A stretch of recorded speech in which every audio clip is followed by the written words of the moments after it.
welcome to Boulevard City, Riyadh for finals day of the Riyadh season Saudi Arabia Darts Masters. Well, exciting times lie ahead because 8 players remain, all chasing glory and a chance to make history by hitting the first ever Riyadh season bullseye.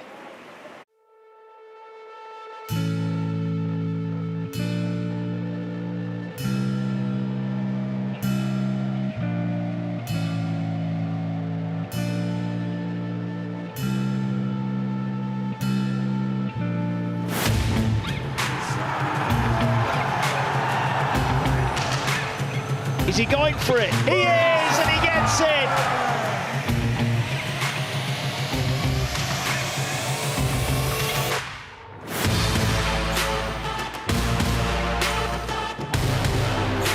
Well, there's pressure on him. You can't give this man a chance. Oh, absolutely stunning. He's in the zone all right. Leung causes a shock here in Riyadh.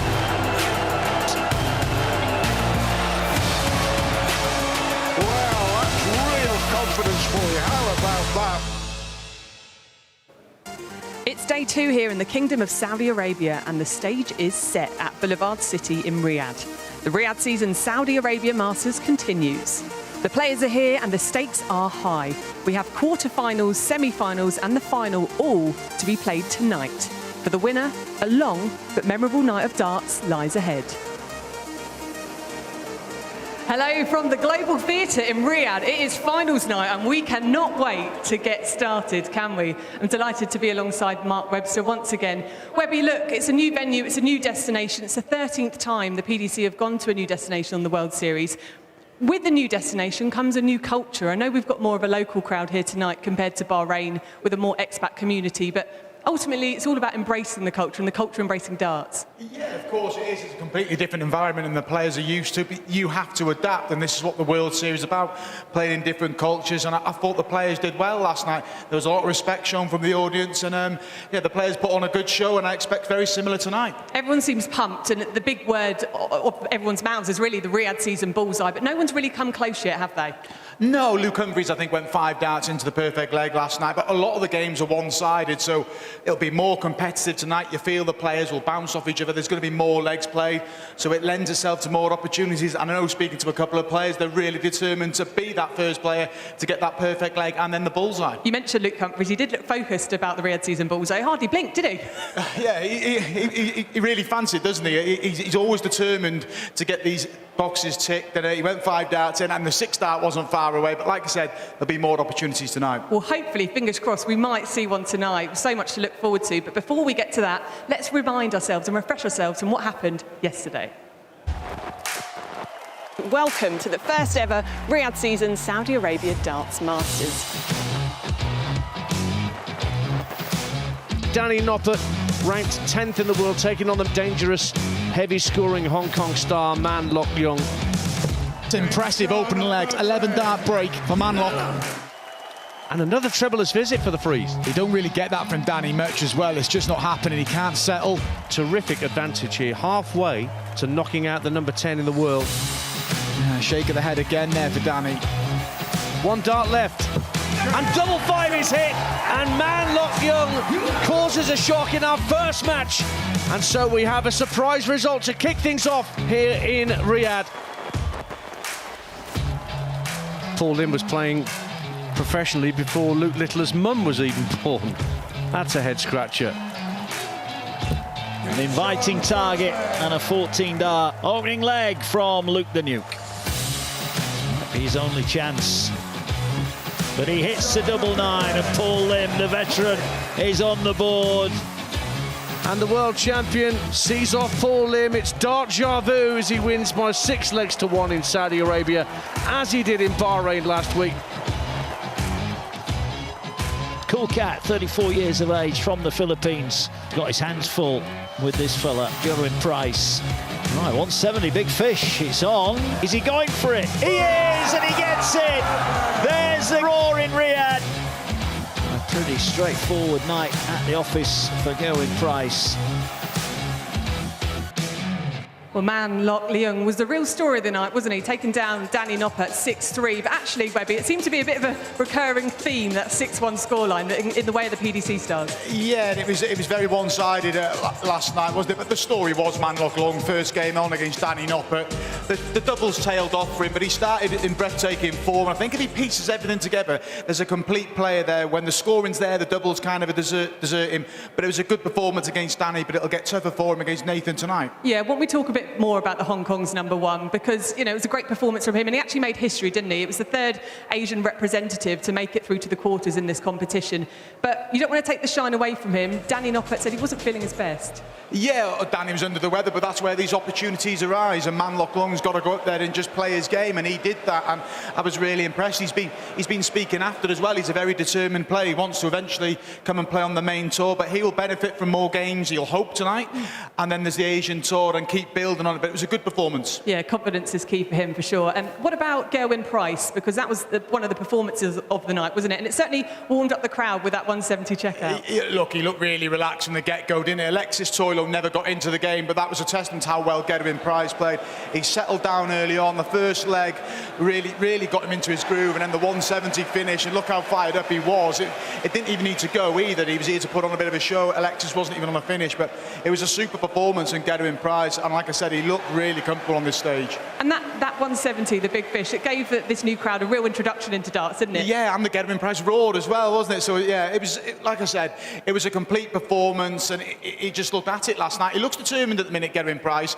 Despite losing in Bahrain that semi-final, the approach was right. It was, we'll move on to the next one. He's taking positives from when he gets beaten now, rather than negatives, and moving on. Yeah, his mindset looks strong, doesn't it? And what about Nathan Aspinall? A bit of deja vu for him, because he was drawn with Lawrence Ilagan for the third time in a month. Yeah, he seemed to have that grit and determination, but I'm not getting embroiled again with Lawrence Ilagan. He took it to him from the get-go, and again, a brilliant performance, averaged over 100. And for Nathan, I think there's just that element of relief. All the previous matches have been a bit scrappy. He's got embroiled. Last night, he just dictated from dart one, and yeah, he'll fancy his chances tonight against man Leung. Yeah, for sure. And lastly, to touch on the Lukes, straightforward night for both of them. They both looked sharp, didn't they? Yeah, they did. They looked, I keep using this word, comfortable, but the players did, didn't they? They were dominating games. Luke Littler didn't have to really get out of first gear to dispatch of Paul Lim by the same scoreline.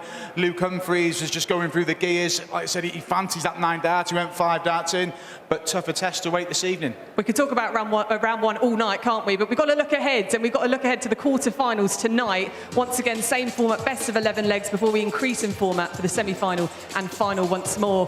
To open the night, what an opener that is. Michael van Gerwen, a 17-time World Series of Darts winner, taking on Stephen Bunting, we know was so successful last year on the World Series stage. And then we move on to Nathan Aspinall, taking on man Leung. Jan van Veen, who's a runner-up in Bahrain, of course, and he faces Luke Little in a rematch for the World Championship final. And then to close the night, Gerwen Price takes on the world number 2 in Luke Humphries. Webby, there's no real other place to start than obviously with the World Championship rematch there with Jan and Luke Littler, really. Yeah, and for Jan, it was a bit of a one-sided final at Alexandra Palace. It was a great tournament for him, played some of his best stuff, but he's bitterly disappointed that he wasn't competitive in that final. But he gets another chance against Luke Littler tonight.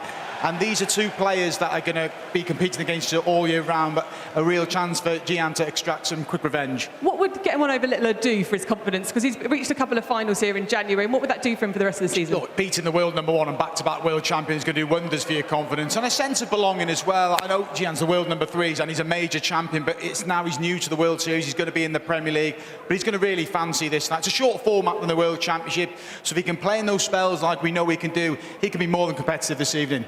Okay, and what about Gerwen Price, Luke Humphries? Because we can see what Gezi can do. He's been great in the Middle East, hasn't he? But what can he draw from Bahrain that he can bring to get over the line here? Just all positive. I know he lost in the semi-final and he lost his way on the doubles a bit, but there were some good performances, particularly the quarter-final against Luke Littler, I should say. And that was after a bit of a mediocre quarter-final. So if you can win when you're not playing well and then bounce back in the next round, that's positive for Gerwen Price. Playing Luke Humphries as well, a player that suits his rhythm, his pace. Yeah, they won't hang around. It's a brilliant tie. And Luke Humphries is thinking thinking about his title defence in the Masters, isn't he, as well? Yeah, it's on the horizon. It's a big year for Luke Humphries. Despite he's the world number 2, he's always under pressure. He'll want to keep winning titles. The defence of that world Masters up and coming. But first and foremost, he wants to be the inaugural winner of this trophy here. Yeah, and a touch on Manlock once more. His reward for making it through to the quarterfinals is a draw with Nathan Aspinall, who's competitive wherever he goes. Of course he is, and this is again another test for Manlock. And he played an under-par Danny Noppert last night. He's not going to get those same luxuries against Nathan Aspinall tonight. So that start he needs again,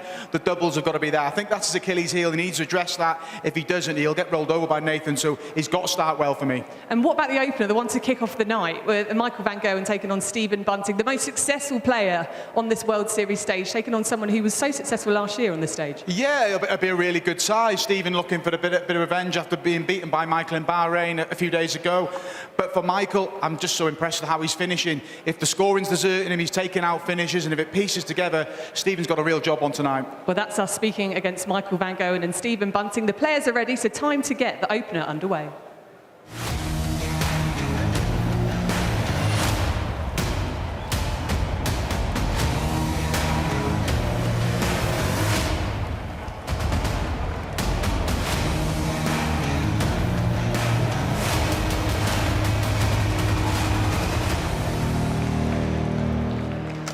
Welcome to Riyadh season. This is the quarterfinals of the Saudi Arabia Darts Masters. Firstly, would you please welcome from England, former Masters champion, it's the Bullet, Stephen Bunting!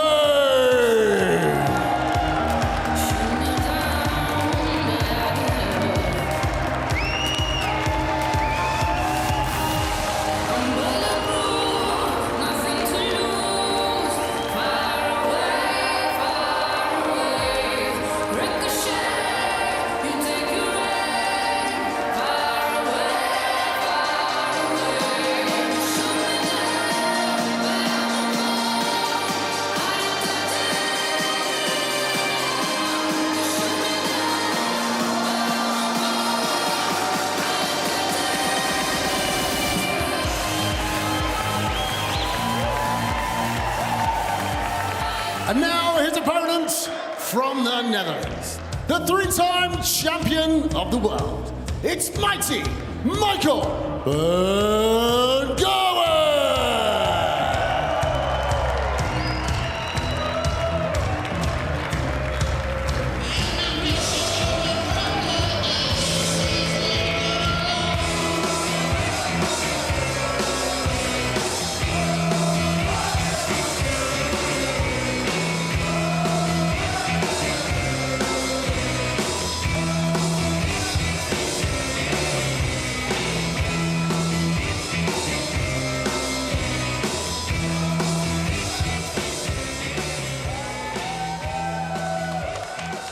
The Riyadh season will draw to a conclusion tonight with a race well and truly on to become the first ever Saudi Arabia Darts Master. 4 high-quality quarterfinals to start before semi-finals, and the final will round off the action at a packed global theatre. Stephen the Bullet Bunting, well, he had a fantastic year on the World Series of Darts last year. 4 finals, 2 titles.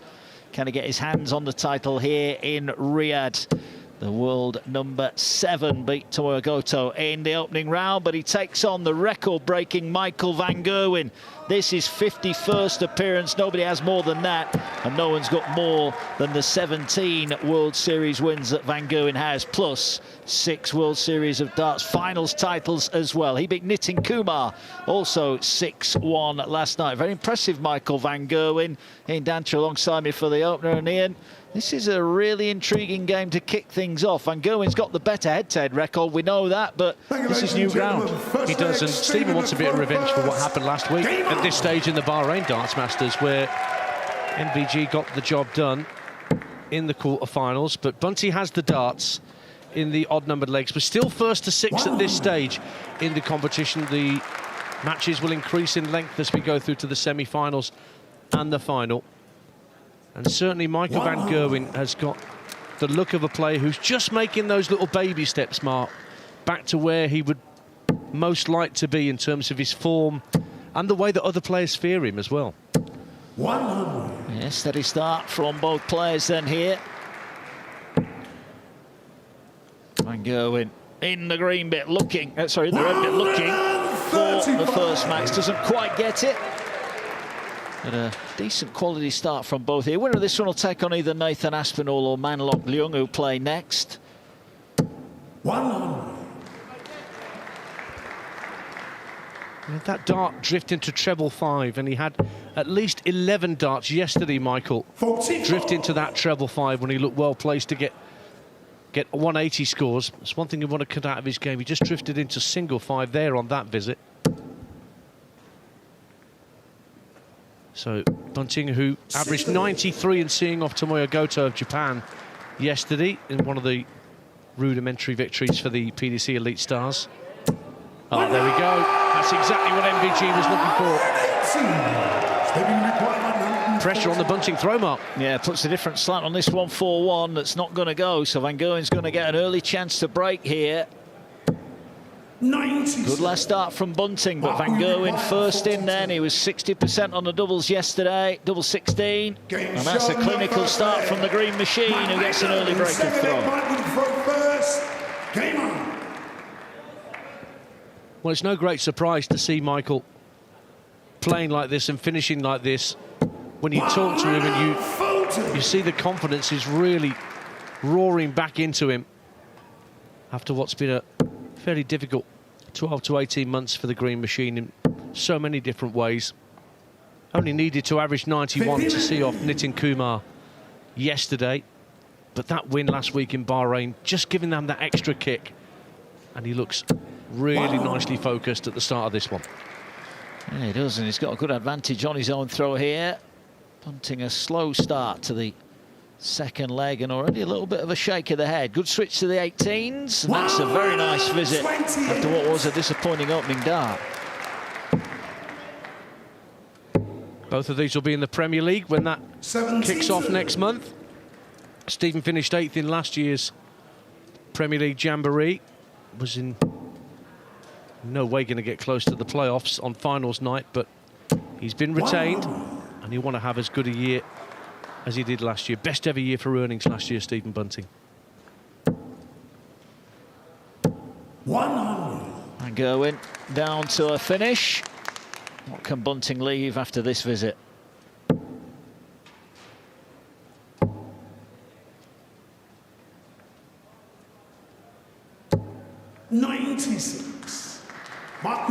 Decent last start, but Van Gerwen needed a treble. Not that one. Oh, that's a great adjustment. In the treble 18, so now he's coming back down. Well, that was way off. It wasn't the way he envisaged going out there, and he's allowed Bunting a shot at the 118. So treble 20, first order of business. Wanted another treble to leave double 19, but he's let Van Gerwen back in here, but he's got to burn a dart to get to a double. Yeah, 3, just about hit. Oh, what can he see of this? Having to move along the hockey. This is a big dart early on here, and he's missed the double 2, so Bunting gets an unexpected pop at the 60. Well, there's the single, but it just blocks the bed a little for the double, so he's got to shift as well. That's a poor dart. One in hand at double 10. He's got it for an 18-dart hold of throw. Shouldn't expect a hold throw from 6 full visits, but that's what he's done, Bunting. And we're all square at 1-all.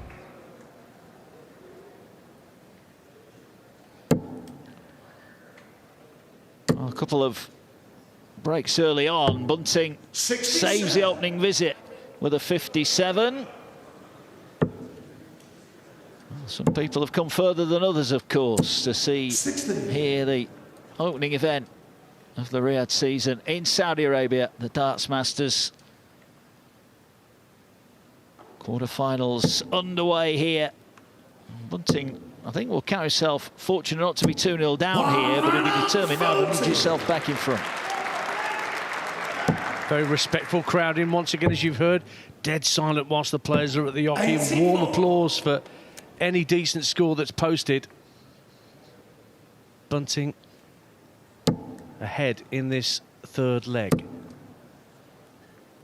trying to hold throw, consolidate what he's just done after that elongated second leg. It's a good turn.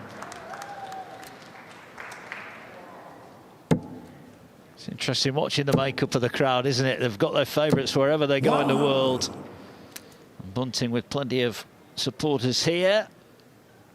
And I'll be hoping he can make light work of this 194 remaining. Saw a fair few Dutch shirts last night, didn't we? Dotted in amongst the hundreds that were here. Oh, again, wrong treble from Van Gerwen, but that's another great readjustment on treble 18. But Bunting's down to a finish first. Yeah, and Van Gerwen's not, so he's got 2 goes at this. Oh, now then, that was a loose start. Can he find that red bit? No, that is a really poor visit from Stephen Bunting, who had the advantage, but he's left the door open here. Particularly when Van Gerwen does this. 134. Stephen with 105. Great scoreboard pressure from the 3-time world champion and multiple World Series of Darts winner. Great treble 19, though, 16. Leaves double 16 for Bunting. 73. Mark, will you require 40? Well, the pressure from Van Gerwen, the setup shot left tops. Now he's looking at 2 10s. For a 3rd successive break. Needs to be a lot closer than that, and he is right in the bottom of the bed. And it's Van Gerwen who nudges back in front here. 2 legs to 1. Now can he become the first player in this quarter-final to hold their throw? He's not happy with that second dart. That it might affect what he might do with a 3rd dart in the same area. Great cover shot.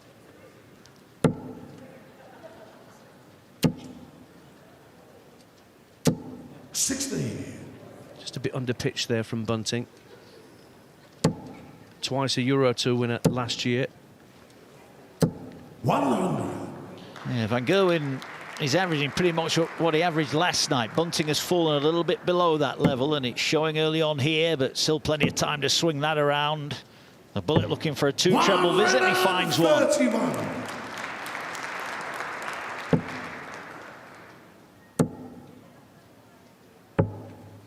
82. Treble 7's his friend so far this evening, isn't it? Well, you mentioned that drift into the green bit at the top of the board. He's drifting into the 7s bed tonight at the bottom of it. There's something going on there. Meanwhile, 125. Bit of drift from Bunting as well. Yeah, and it denies him a shot of the big fish. 84. Again, a last start treble saves the visit for Van Gerwen, but Bunting will be eyeing up 2 visits at this. The 185.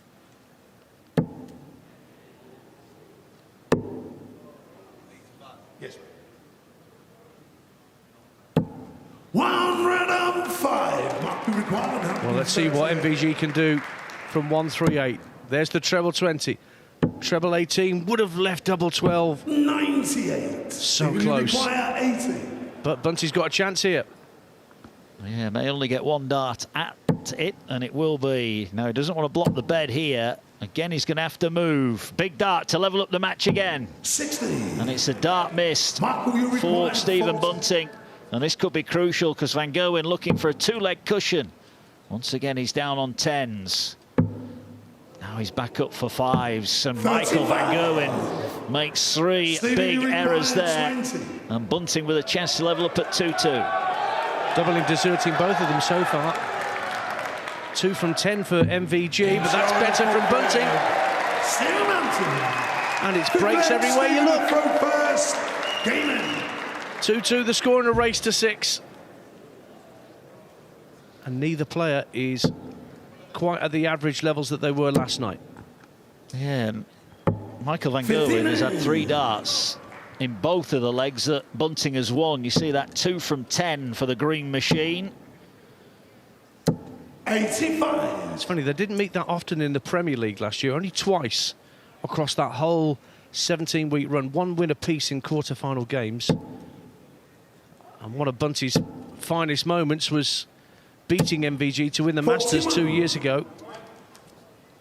And even though Van Gerwen's got a fantastic head-to-head record against Bunting of 23 wins to Bunting's 5, Stephen has won 3 of the last 7 meetings, so he's got better in recent times over Van Gerwen. 15 minutes. Does anybody want to hold throw here? Well, it's a good question. Michael Van Gerwen closing in on another potential breaker throw here. Race to 6. Winner will play Aspinall or Leung in the semi-finals later tonight. Just the 180 so far. That went the way of Van Gerwen.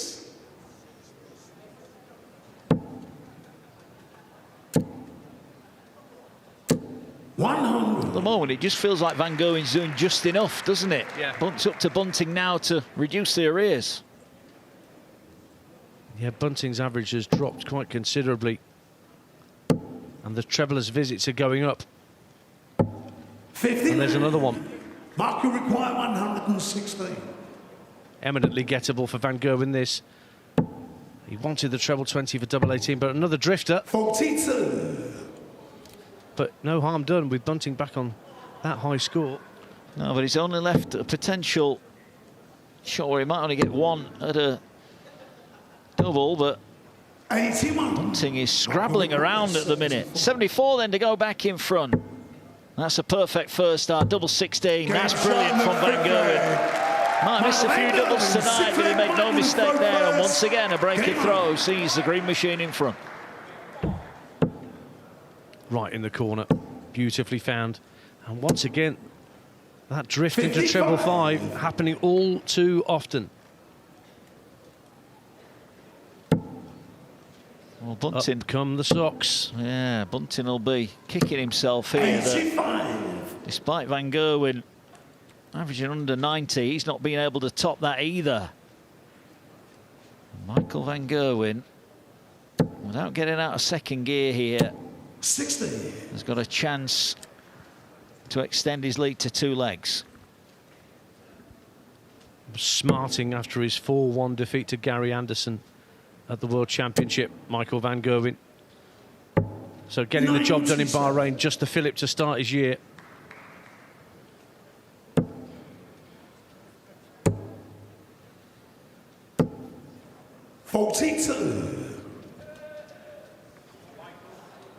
So we still have a chance of another break of throw here, although Bunting, that first start didn't help him, but that takes advantage of some loose darts from Van Gerwen. Yeah, it's a nervy way to start the night, that is for sure.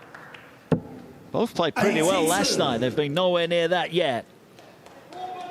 Can Bunting weigh in here from 194? Throws from right on that far corner of the ock as we look. 100. That's another steady visit from him, and he will get a go at the double. Van Gerwen here looking to fill it up for a second maximum. Again, that loose start into the 5 segment. Require 94. They're mounting up. I hate to say it. So treble 20 for double 8 would be the outshot.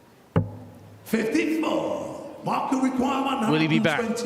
Well, he made mincemeat of finishes like this in Bahrain, but he wasn't throwing darts like that in Bahrain.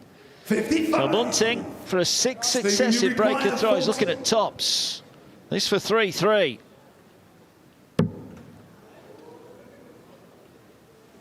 And that is a good adjustment from the bullet. Well, it's been a bit of a war of attrition first up, but we're all level after 6. Makes it a very fascinating game of darts. Does always have to be rat-a-tat-tat maximums and ton-plus checkouts.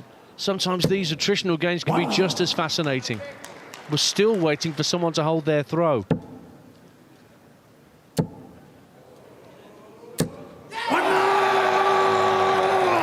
Says the second maximum from Van Gerwen. No treble 5 itis on that visit. 85. Bunting comes back with just the 1 treble, so advantage Van Gerwen early in leg 7 here, and he's back in the green bit. 96. So Van Gerwen once again goes favourite for the leg, and yet another breaker throw. Well, we got 3 darts into the perfect 9 on 85. that occasion. Don't forget that provision is there, $100,000 to a player that can hit a 9 darter and then a chance for a perfect 10 to double their prize money if they can then subsequently hit the Riyadh season bullseye. Yeah, and it might take a couple of maximums maybe to get the bullet going. 50. Again, wayward, so 2 visits at Shanghai. Treble needed now to leave tops for another lead for Van Gerwen. Oh, that's a great deflection in, and that's a great finish from Michael Van Gerwen. First ton plus checkout. It's his 7th successive break, and Van Gerwen leads 4-3. 2 away now, and that's our first ton plus checkout of the evening. 83. And now Stephen Bunting finds himself at a critical stage of this encounter, lost to Van Gerwen in the quarterfinals last week. Well, doubling was his problem last week. His scoring's been a letdown. He's 3 from 7 on the doubles bunting. When he's had a chance, he's generally taken it. Yeah, Van Gerwen's doubling's not been the best, but that 120 finish give him a injection of confidence. And it's nip and tuck in this 8th leg. But now that's changed. Successive legs with maximums from Mighty Mike. And he's closing in on a 5-3 lead here, and the bullet is struggling. Mark will require 144. Well, it won't go on this occasion, but he's got plenty of time to set this up. 98. And set it up he does, Mark. Yeah, even a 2-treble visit will feel light here from Bunting. Having to move along the hockey, just can't get that first dart right. That's more his line and length, and that was a good adjustment. He's asked a question. 46 for 5-3, single hit, double 16, double 8. Well then, the door opens for Bunting. This would feel like a steal. Well, he's going to take his time here, the bullet.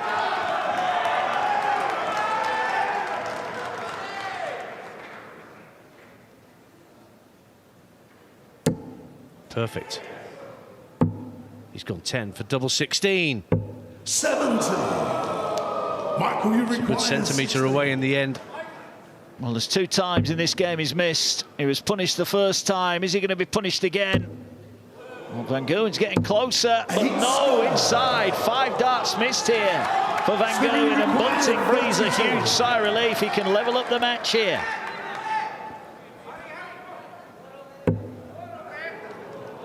Is that a marker? Oh, that's right on the wire. No, it's got too far away. Michael, you require 8. Double 4 to hold throw. No, 2s now. Oh dear, what's happening out there? Well, that last start was wayward to say the least. Bunting was close with his efforts, but close in this game isn't good enough. They've got to go in. Double 8, the new target. 8th leg, a massive leg. And Bunting misses again. 7 missed starts for him. Van Gerwen's missed 8 for this leg. Double 2 he needs now. He's in the madhouse. That's a great marker. It's got to be this time. No! Wow. Stephen, you require What on earth is happening? It's deserted them, the ability to close out this leg. 24 darts Van Gerwen's hit. Bunting with his 22nd. Pins double 8. That's 8 breaks in a row, but you never would have thought that was a break of throw in the offing, even 2 minutes ago. But here we are at 4-4. That is quite simply an incredible leg of darts. And then Bunting, who has the throw, comes up with a troubleless visit. I'll tell you what, we could watch these two play 100 times again. They'd never play anything like this. As you said earlier, Ian, sometimes the missing adds to the fun, and, well, it's crazy darts here at the Global Theatre. 54. And now the heavy scoring is deserting them.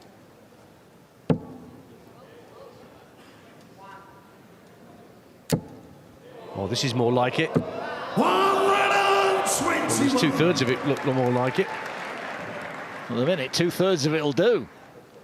A bullet in the red bit. In effect now, best of 3 game of darts. 25. There's Russ Bray, global ambassador for the PDC, particularly in the Asian territories. And he uses that distinctive call to show that Van Gerwen means business once again to try and break the throw. But he's left a bogey number, Van Gerwen, here, so Bunting will get a go at 137. Although Van Gerwen all of a sudden has found the trebles. Treble 17, his new target, doesn't find it. 137. We saw Van Gerwen take out a ton plus out to win leg 7. Could this be the first hold of throw? He had some dubious doubling in the last leg. A click of the wire, not good enough. He's going to be handy. Van Gerwen may only get 1 here. Michael, you require 66. Treble 10 for double 18, and he pins it beautifully. Little shake of the head, like he's been in a daydream, Michael Van Gerwen. But now, a first hold of throw tonight affords Van Gerwen the chance to close this game out. Another break, sorry, forgive me. Chance to get that first hold of the night to see the game out. But both players averaging well under 90. Bunting just over 80. 32. And that visit's symptomatic of what's been going on with his game tonight. You feel a big advantage for Michael Van Gerwen. 80. And last dart treble saves the visit. Aspinall against Leung to come. I think they'll be rubbing their hands at the prospect of facing one of these two in the semi-finals. The bullet finally on target, first maximum. Well, where's that been?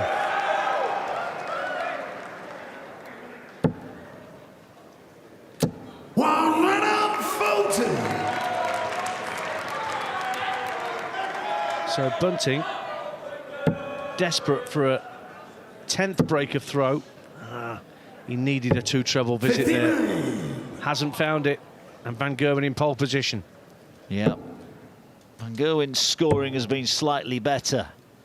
Less said about the doubles, the better. 5 of 24 for Mighty Mike. But he's on a finish to win the match and win it in style. Got to go, but he's got a minimum 100 he needs here. Got to find the treble. Well, he's left the big fish, but he might not get a look at it. Treble 19 would leave the bull. Bullseye for the match. Well, what a way to wrap things up. After what was a sluggish performance at times, Michael Van Gerwen, who won in Bahrain last week, advances to the semi-finals, beating Bunting again at the quarter-final stage. 6-4 next up on stage. Michael Van Gerwen will play the winner of Nathan Aspinall and the Asian Hong Kong star Man Leung at the Saudi Arabia Darts Masters.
Nervy exchange to open the night, wasn't it? Doubling wasn't MVG's best, both players averaging under 90, but in the end it was the Bahrain master who takes out the 1-2-7 for the win to send home Bunting 6 legs to 4.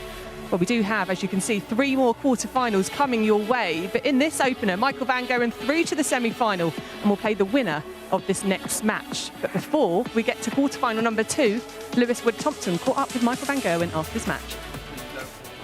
Michael, a 6-4 win there over Stephen Bunting. Just sum up how you're feeling after that win. Mixed feelings, to be fair. A couple of legs I think I played some good darts, but then another legs where I couldn't make it myself so much easier. I give him away because I missed 9, 12, whoever darts on my double, and you shouldn't put yourself in that position, but it is what it is. I think on the end I play well, and that made me win this game. With that said, 2 big finishes. Were they the crucial moments in this match? No, I think my scoring power was better than his one. Even it was a tougher weight game for Bowie, maybe trying too hard, and then both you make it difficult for yourself. But overall, the win is the most important thing, and that I gave too many chances away early doors. Yeah, it is what it is. That's darts, unfortunately. Well, best of luck in the semi-finals. We'll see you shortly. Well, let's get to quarter-final number 2 then, shall we? Can the last Asian representative standing pull off another upset? Let's see. Next, the Asp, Nathan Aspinall, faces the challenger in Man Lock Leung.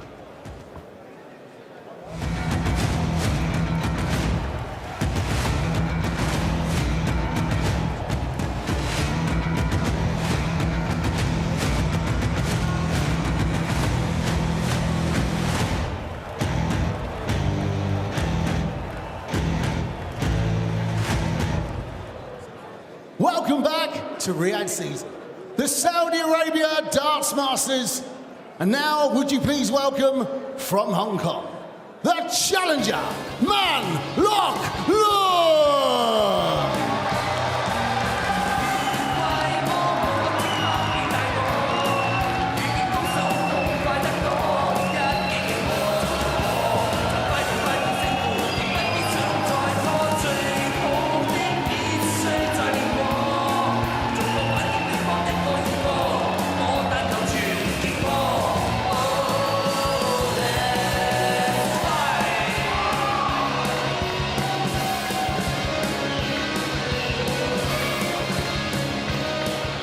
And now from England, a former world match play champion, it's the Asp, Nathan Aspinall!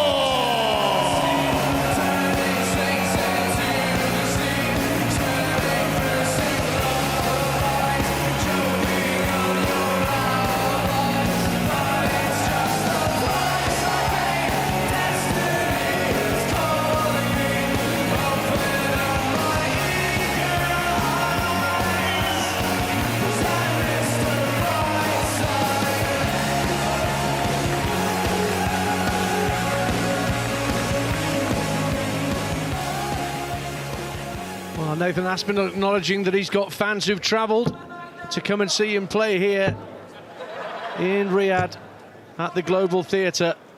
And Man Lock Leung came all the way over from Hong Kong and caused the shock of the first round yesterday, beating Danny Noppert 6-3, playing to pretty much his standard average of 88.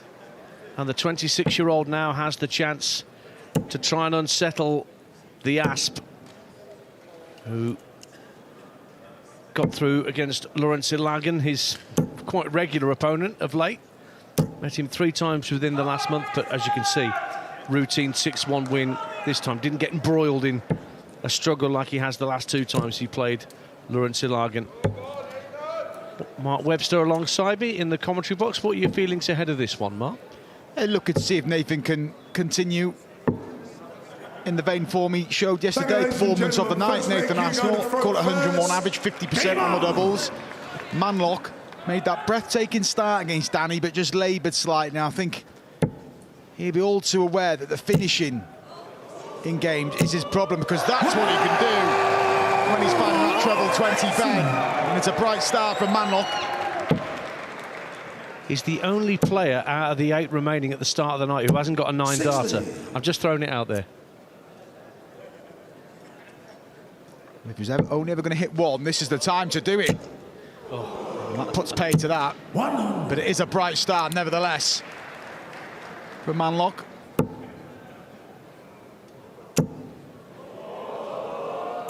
140. Almost a matched 180 from the Asp. Lost in the semi-finals in Bahrain last week to Jan van Veen, did Nathan? Yeah, that scrap with Lawrence Alagan, didn't he, in Bahrain before coming from behind against Luke Humphries in a brilliant display. Just fell short in the semi-final. E5's in his first match. Some opening leg, this one. 140 won't go for Leung. How much pressure can he apply? Oh, he's left himself on tops. Nathan, you require 121. Well, this would hurt Manlock, having started with the max. He has his throw broken here. Well, he's not going to get the opportunity. Should go back upstairs. Nathan's trying to 24 and does so. 97. This is the test. You require. Missed 15 darts at doubles yesterday, Manlock. Game show on the first That'll leg. do nicely. He did start pretty well on the doubles, if I remember rightly. It was as the game went on that he started to lose his way. But that's a very confident hold of throw.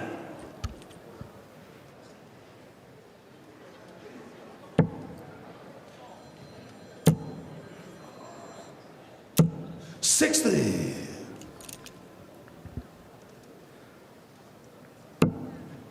So Nathan with the darts in this second leg. Suddenly pops in a second maximum.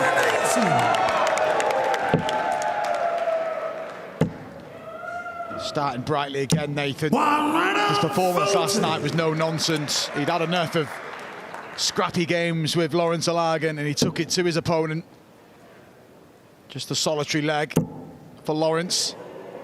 135.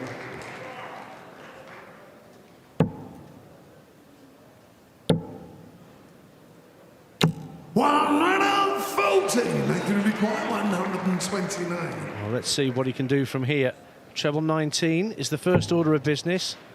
Treble 20 for the bull.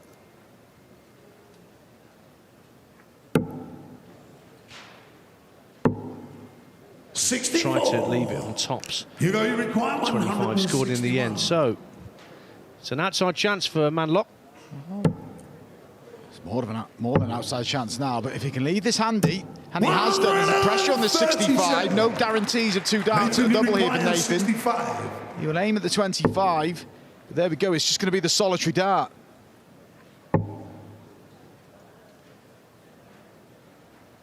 Game shot, But he gets the job done. A little fist pump for Nathan. For Nathan Aspinall. So it's one apiece. Going with the throw.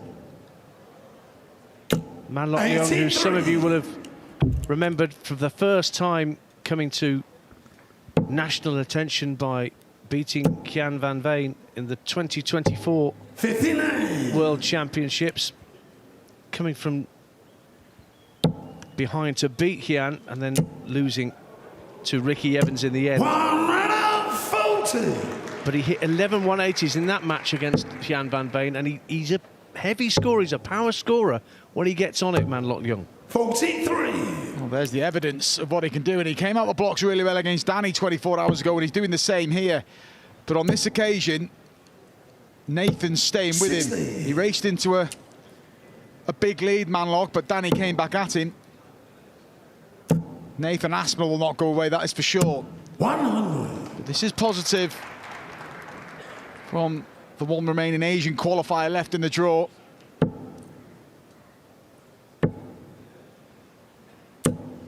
Oh, that's beautifully done 28.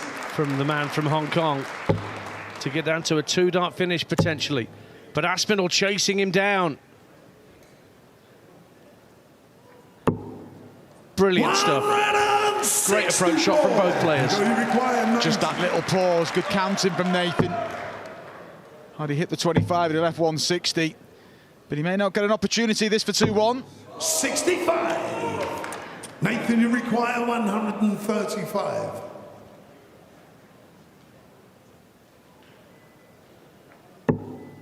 Great first start. All right. Went for the treble 19. 76. Ended up hitting single 8 there. Hugo, So you 9 for require double 8 25. or 1 for double 12. What's it going to be? Double 8 man lock Leung. 17. First start of the double 8. Nathan, you require Was a fair way off. 59. He's unlucky with the dart double 4, but here's the chance for Nathan. Just a little step back. Knows it's a big Game moment show and on the takes third that leg. opportunity. He's finishing Nathan really well. 2 from 2 in this match. 57% for the tournament and averaging again around about 101. It looks good from Nathan over the last couple of days. 134. He's looking really concentrated on the job in hand.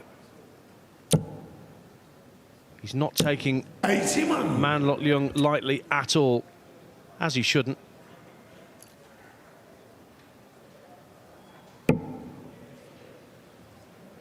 Just a little pause at the start there for Nathan.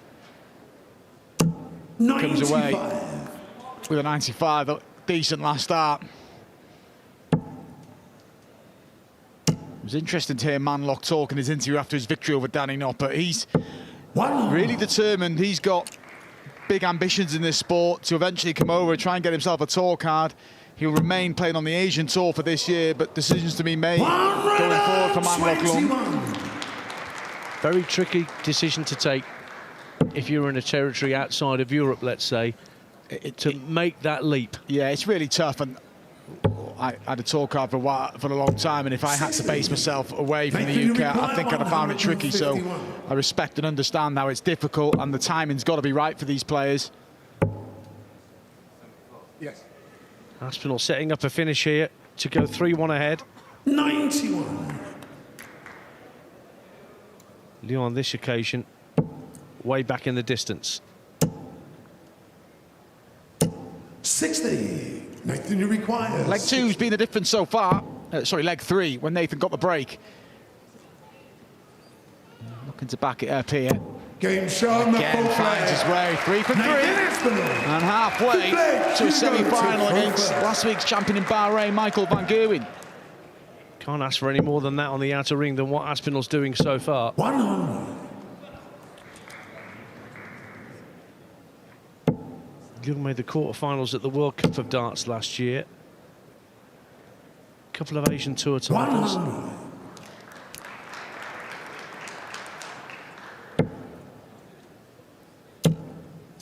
Good look at the solid action there. The man with no movement whatsoever. 137. Just a little bit of a bounce with Nathan. Still so effective. 58. Yeah, everything a bit more orthodox about the Manlock Leung setup. 100. He's lost his way with that second dart. Closer to the 25 than the treble. But even with the max, had Nathan got one here off a 3-4-3, it wasn't even a finish. So from here, 164. Manlock should hold throw, and that's key at the minute. Just stay in touch. Keep the arrears of just one breaker throw. 100. Good leg this, though.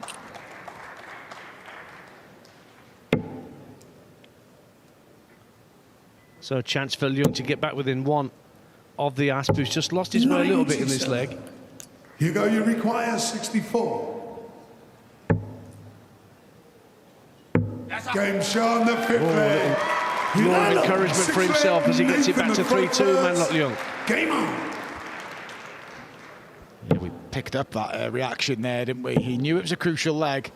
When you've lost the last 3, it's just key to stop. I say, stop the rot. It's just a little spell. 85. A comfortable holder throw, drama-free, and this is a quality matchup so far. We're into the 6th leg. Both players averages in the high 90s, and they're getting on with it as well. Certainly, Leung is raising his level 10 points above what it would normally be, but here comes Nathan. Again, a wild dart in that visit like he had in the previous one. You forgive yourself for a wild dart if there's a couple of trebles going with it. 100.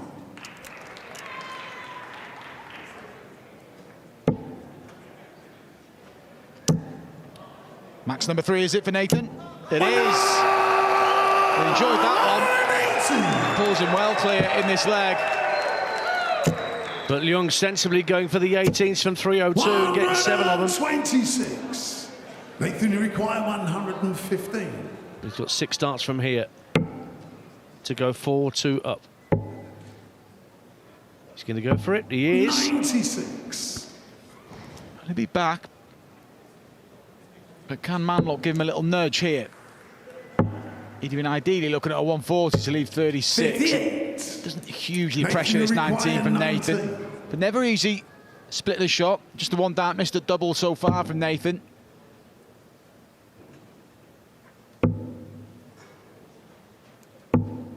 Game's nicely done. in the 6th leg. 4-2 the score then. 2 away for Aspinall from his semi-final against Michael van Gerwen. But Leung is still throwing very nicely. He's not out of this by any stretch.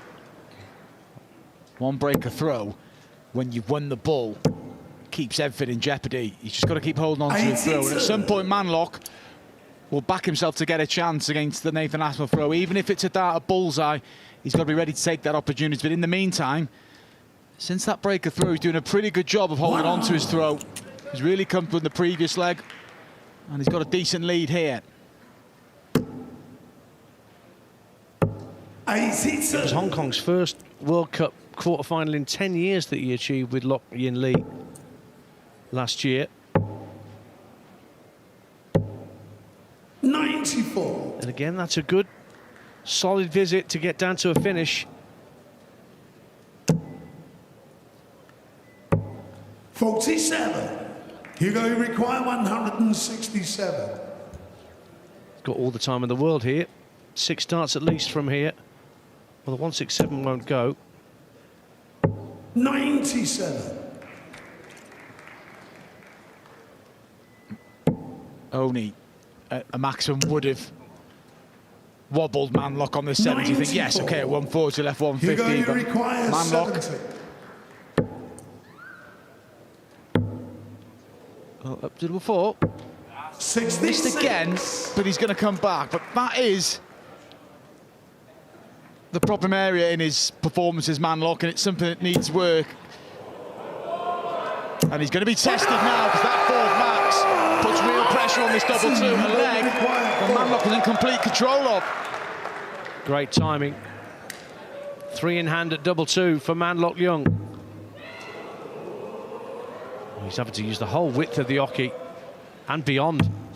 But he's made it work for him. 7th leg. He's back in contention. Right under pressure from that maximum from Aspinall. Good darts. It was a really good dart. It was awkward. His first 2 darts have seemed to obscure the majority of the bed, but he found his way, and it keeps him in touch. And door ajar already in this 8th leg.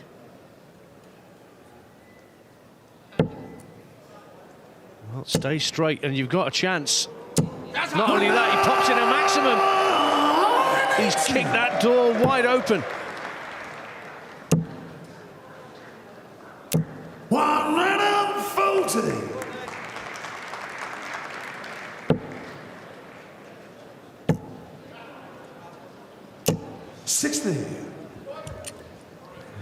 Didn't really pile on top of that 180. Decent switching 34 from Nathan.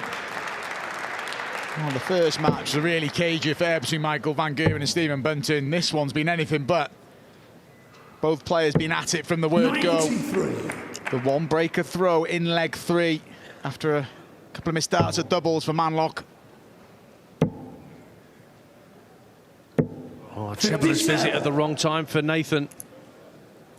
And Manlock's on a bogey number. He can't take that out, but he can leave himself handy here. Another one of those would do him. 100. 68 will Nathan, do. you require 130. You always back yourself to at least get that dart at the ball. Well, he'll want more now. Double 5, is it? Double 5 for the first ton plus finish. A big time in the match for Nathan is just the 3rd dart missed the doubles. The other 2 were costly. 68. Will this one be costly? So many times you'd back Nathan in those situations when he's up against the wall. 16 for double 16 for Manlock to level it up. 36. And the chance goes begging, Nathan, but you require 5. Nathan going to go 1-2-2. Yeah, splitting five's awkward. Just taking his time. So easy to drift into a 20 or an 18. Bit of a sigh of relief there, but he wasn't that close to drifting. But this is big now. But he finds it, that's a huge start, and he knows that was a huge moment. The reaction tells you everything. Aspinall one away from the semi-finals. Massive moment. But he's not going away easily, Manlok Leung. 100. Steady turn to start leg 9. Race to 6. Nathan only needs one more to meet Michael van Gerwen in the semi-finals a little later tonight. 85. We've got a repeat of the World Championship final coming up next with Luke Littler and Jan van Veen locking horns, and then Luke Humphries and Gerwen Price will round off the quarter-finals. But we'll have to wait for those because Leung, as you can see by the averages on your screen, it's a good 8 points ahead of what his annual average has been with 3 darts over the past 12 months. He's putting in a decent display here. He's making Nathan work. 100. He's hanging on to his coattails. The immediate aim has got to be make Aspinall throw for the match. Don't gift him a breaker throw here. Don't let him off easy. He's going the right way about it, Manlok. A couple of visits with this 1-6-1 should he need them. Oh, can he do it in one? 84 left. 97. I'd like to see him stay up there, and if he got the 20 with the second dart, you can then go across to 25, leaving yourself single to double. And that's exactly why. He may just get one dart double here. He's oh, that's a good dart. Brilliant from Manlok. And he's making Nathan throw out this contest. He's showing real guts out there, the man from Hong Kong. And Aspinall does indeed have to serve it out on his own throw to try and get the job done.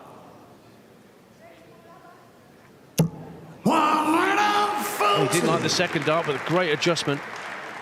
A couple of reactions like that from Nathan in the match, but he's generally sorted out in the next throw. If he's just not happy with his release. But a brilliant contest here in Riyadh. The 5th max here for Nathan. Egging him on. We're getting real control of a leg and the contest. Well, now they're getting involved.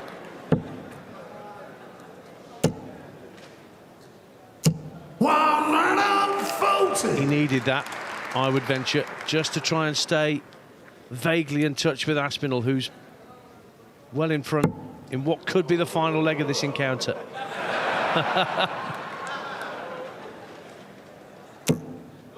This is some leg from Nathan.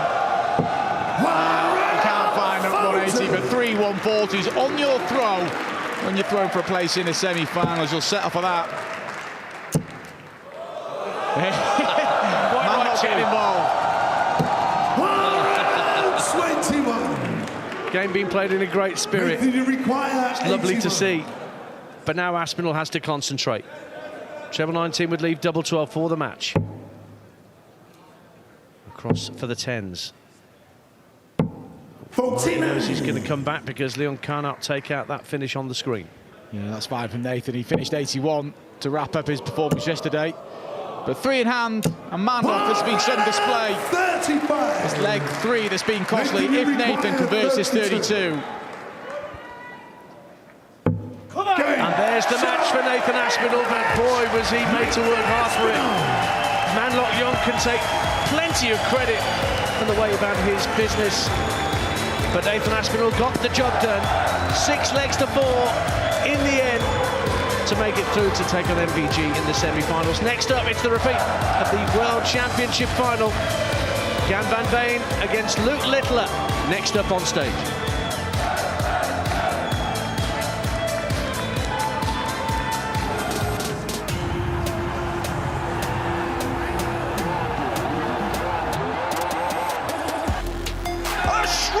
Shoulders for the young man who makes the extraordinary look routine.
Well, welcome back. The challenger certainly challenged, didn't he? Manlock Leung, he pushed Nathan Aspinall all the way, but the Asp was pretty prolific on the outer ring there, and he is safely through to the semi-final with that 6-4 scoreline. Just take a look at the route to the final we have so far.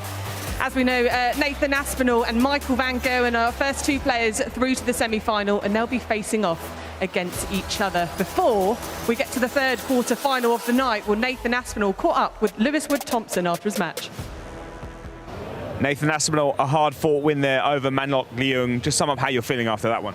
You know what, he played really well. I expected him to. You know, I watched his game last night against Danny, and he started like a train, and he started like that tonight against me. First leg, I was like, oh my God.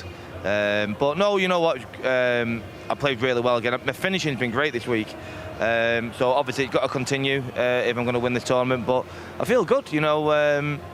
Yeah, I've had good rest days, and yeah, you know, that crowd, they were really good, you know what I mean. They got involved at the end there, and yeah, I think that, you know, every game that comes on stage, they're learning, and yeah, that was fun, and can't wait to get back up there. Yeah, you mentioned two good performances there. You must be really confident in your game at the moment. Yeah, you know, I've been confident probably the last 6 months in my game, and you know, I thought I played well last week in Bahrain. This week I played really well. I can't really grumble, really. So yeah, I've got to continue now. I've got to perform like that if I've got any chance of beating Michael next game, but I'm confident I will. All the best to see you in the semi-finals. Yeah, he should be proud about his performance, shouldn't he? He's in fine form, but Manlock Leung, he didn't bow out with that fight, did he? It was a good performance. It was a good game. Nathan acknowledged how well he played. He expected him to, pushed him all the way. The big difference, just that little bit more experience Nathan had. He broke throw in leg 3 and he made it count, and that was the only sort of blemish for Manlock Leung. He fought, he tried to get back in there. Nathan, again, solid, defended his throw really well, and sets up a brilliant semi-final with Michael van Gerwen. A fair few maximums to keep everyone entertained here in the arena too. Yeah, look, I like the way it was played. They were sort of engaging the crowd, and yeah, it was played in good spirit. It was a brilliant contest. The first one was a bit stuttery, a bit nervy, but that one certainly was. It was very fluent, and it was played at a pace that suited both players. Well, it was a cracker for the second quarter-final of the night, but we do have a big one next. It's a replay of the World Championship final next.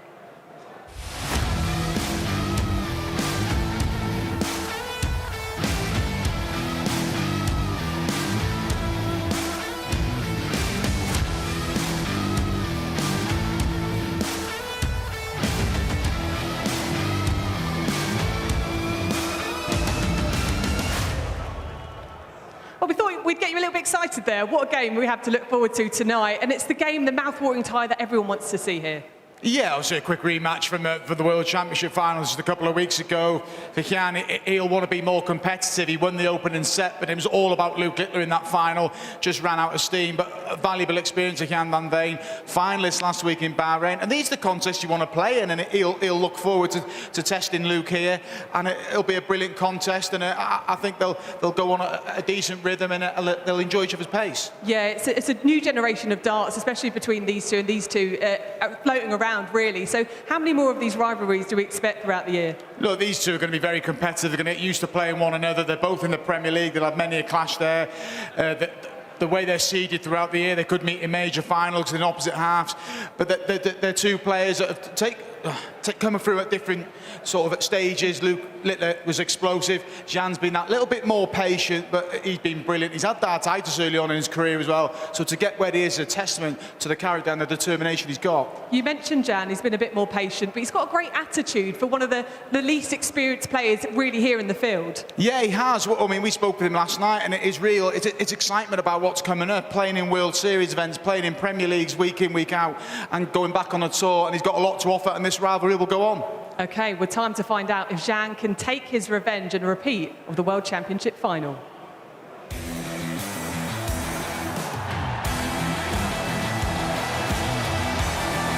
When he plays like that, it is a joy to watch. Welcome back to Riyadh season, the Saudi Arabia Darts Masters. And now it's time to meet the newly crowned back-to-back champion of the world. It's Luke Littler!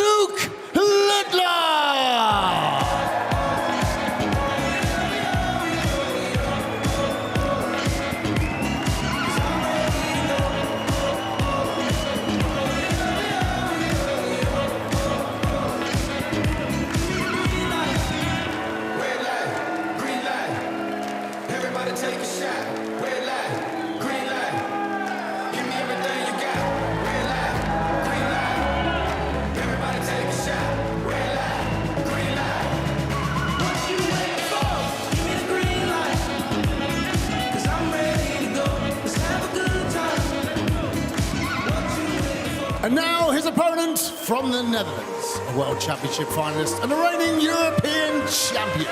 It's the giant, Jan van Veen!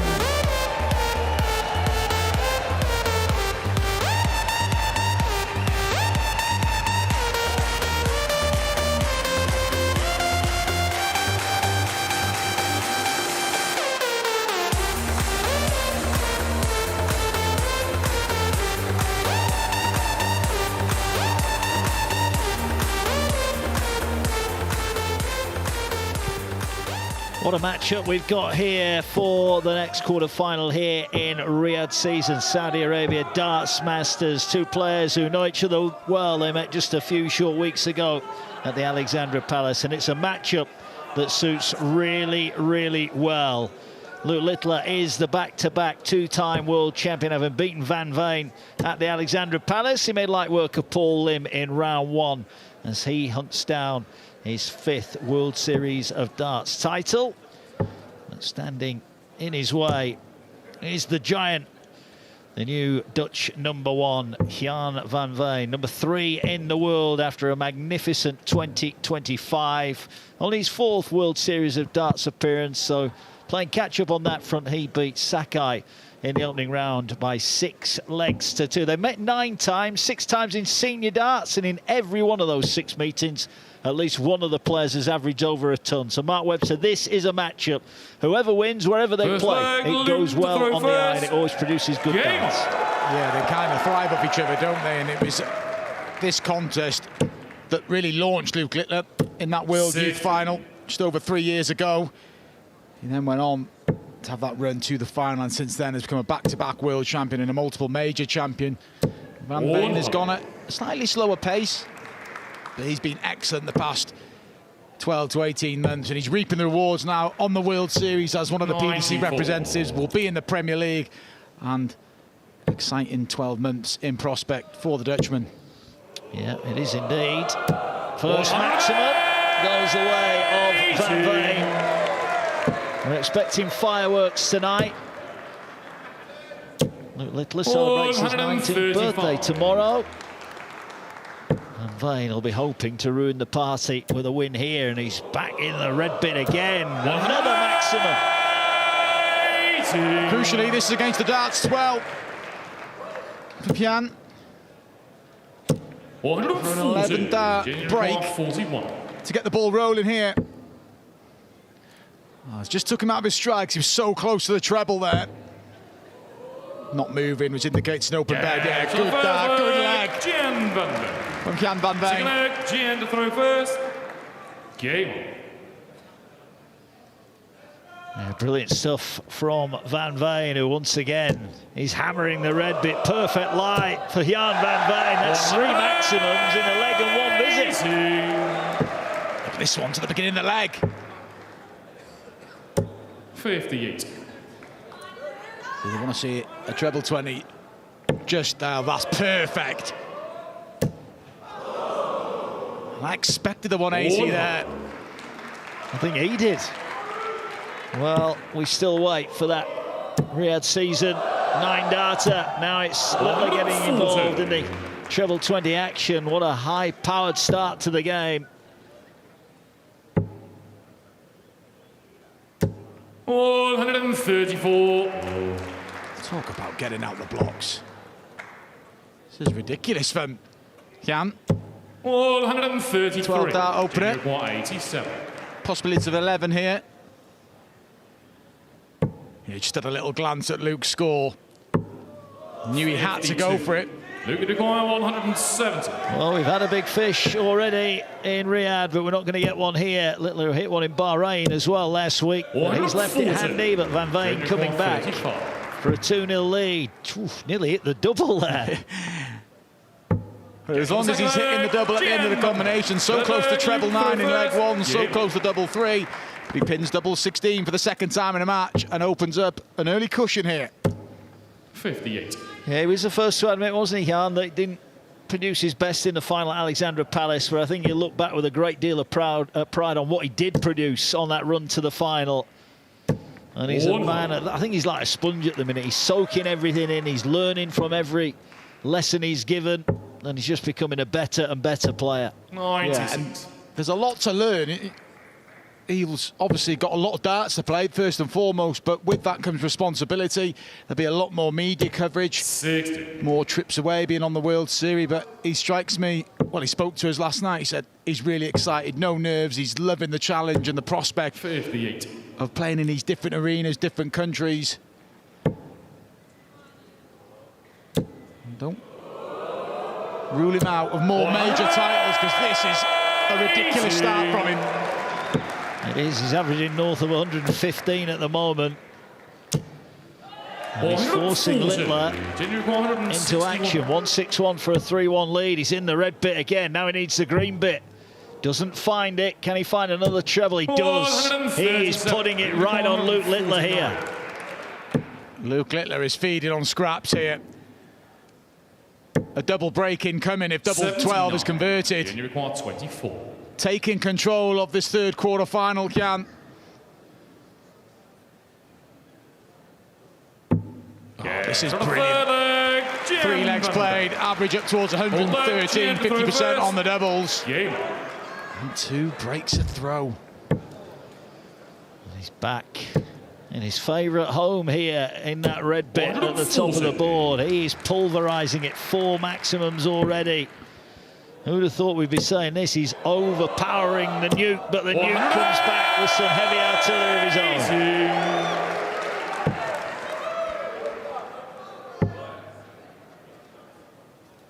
Luke's opportunity 93. now to get a leg on the board and do it in style. He's following. He's following. It's back-to-back maximums from Luke Littler. And we all know what that means. 92. $100,000 up for grabs if he can take out the 9. He's in treble 90. Oh, he went the 17s and he didn't get it. Would have gone that way for double 18. 7 perfect darts and a fist bump. Great sportsmanship between the two. What an opportunity. But it's an opportunity to get himself back in the contest as well. 56. He fancied it though, Luke. Let's get one of those breaks back. Get to the full leg, Luke. Both averaging up towards 108. Game. It's outstanding stuff, isn't it? It really is. 2, probably the best 2 young darts players on the planet, going toe-to-toe here in Riyadh. Littler only 59. Can Van Veen slide one on the top? 60. Oh, he doesn't. That's something of a surprise there for Van Veen. He had an open target and he didn't take it. And you just feel that Littler, after a bit of a, well, I don't want to say a slow start, Mark, because he got blown away in the opening 3 legs, but he's coming back with some good stuff of his own. Yeah, it was more about what Jan was doing and not what Luke wasn't doing.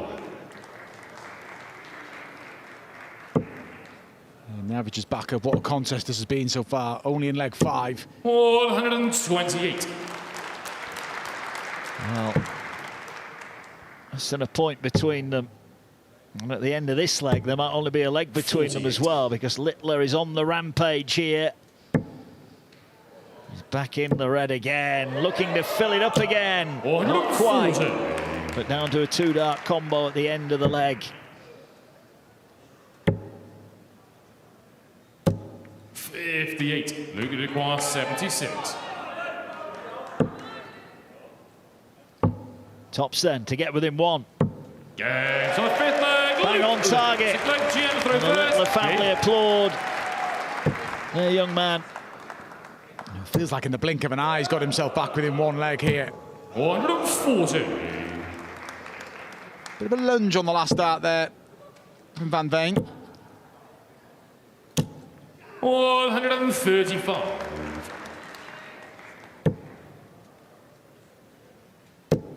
And Luke Littler forcing errors from Van Veen now. 40. Great opportunity to reply with 3 successive legs of his own after dropping the first 3. The world number 1. 134. And all of a sudden, it's Littler whose average is rocketing here. above 108. 59. And now looks a favourite to level up this match. Whether this will take on either Gerwen Price or Luke Humphries, who meet in our final quarter-final here. And it just shows how quickly these games can change around. 58. And both these players can play in spells, can't they? So when Jan was 3-0 up, it'd be no surprise to Luke he can perform like that. But at the same time, Luke thinking, I've got that in my locker as well to fire back at him, and he's done that. 56. Luke, you require 89. In the first 3 legs, Van Veen couldn't miss the treble 20. Now he can't find it, and that's a great dart to leave tops. 69. Well, 148 for 4-2. It's a big ask, but if anyone can do it, this fella can. Just a few darts spraying about now from Jan. 121. Luke, you require Corrects it 20. with those last 2 darts, but it's likely to be too little, 2 legs. We know how prolific Luke is on double 10. Opening 3 legs went the way of Van Veen, the next with Luke Littler. Delicately poised this one. Yeah, and in fact now, a race to 3. An advantage Littler will have the throw. Should we get all the way to a decider, but Van Veen has found the line and length again, and he's back in with his 5th maximum.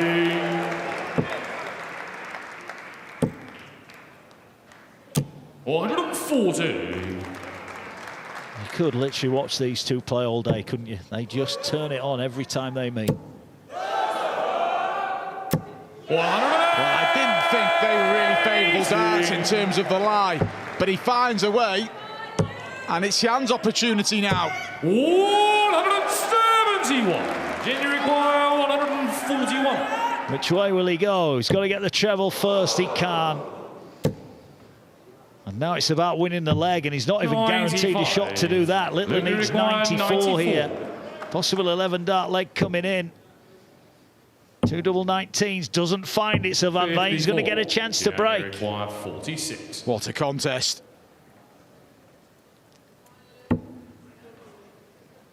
Double 16 to lead again. Brilliant dart, brilliant response after seeing Luke fight back with 3 legs of his own. Van Veen gets a break a throw, 50% on the doubles. Look at that, the start. Couple of 12 darters, couple of 14 darters. Oh, here we go again. Here we go again. We've had 6 perfect darts, 7 perfect darts. Can we get more here in Riyadh? 40. Another chance for Luke. Oh, surely. Surely. 180. It's getting a bit ridiculous, this contest now. Attempt number 3. Second for Luke Littler. 96. Luke require 141. Right. Here we go. No, can't do it. Knows he's coming back. Well, the adrenaline must be pumping between these two, because they're both going hard at it here. And Veen's got to hit a single at least. 95. He does. He's left the big fish. 96. To get back level here, Luke. 11 down there. Brilliant breaker throw again. 4 apiece, but effectively a best of 3 leg contest now. Both players finishing really well. Littler up at 67%. 100. Feels like we're watching a computer game, Mark Webster. The levels are absolutely incredible 95. Here. Incredible. Twice Littler's had 2 perfect visits to start a leg. He can't do it. You can feel the must for it in the crowd. They all want to see it. Particularly after that first dart in the treble. 60. It was what Luke likes to work with.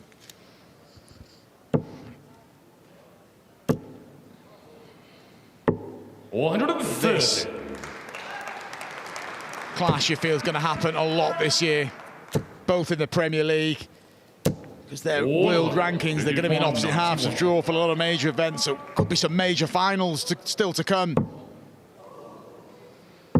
to move within one. Littler takes out the 91. And now Jan van Veen is throwing just to stay in the Saudi Arabia Darts Masters here. And he opens up with a 2-treble combo of his own.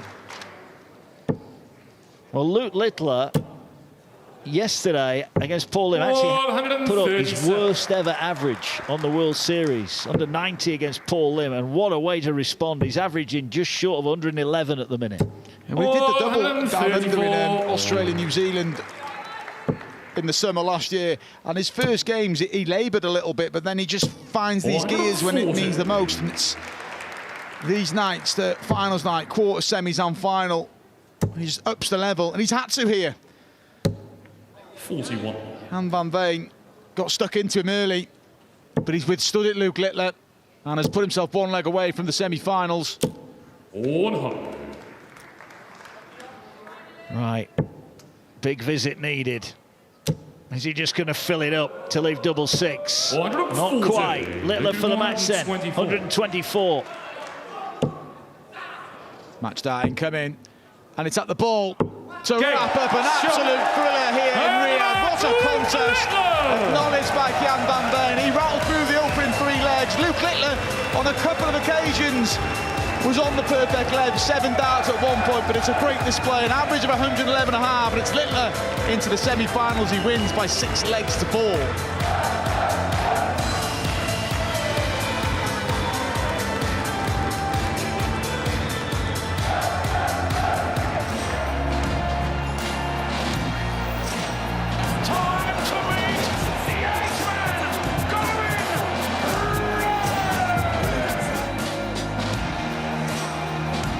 That's astonishing. What a finish.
Well, we said there would be fireworks, and we weren't wrong, were we? Van Veen came out all guns blazing, averaging 130 at one stage, but Littler made the charge, as he so dangerously can, and came out on top in this tussle once more.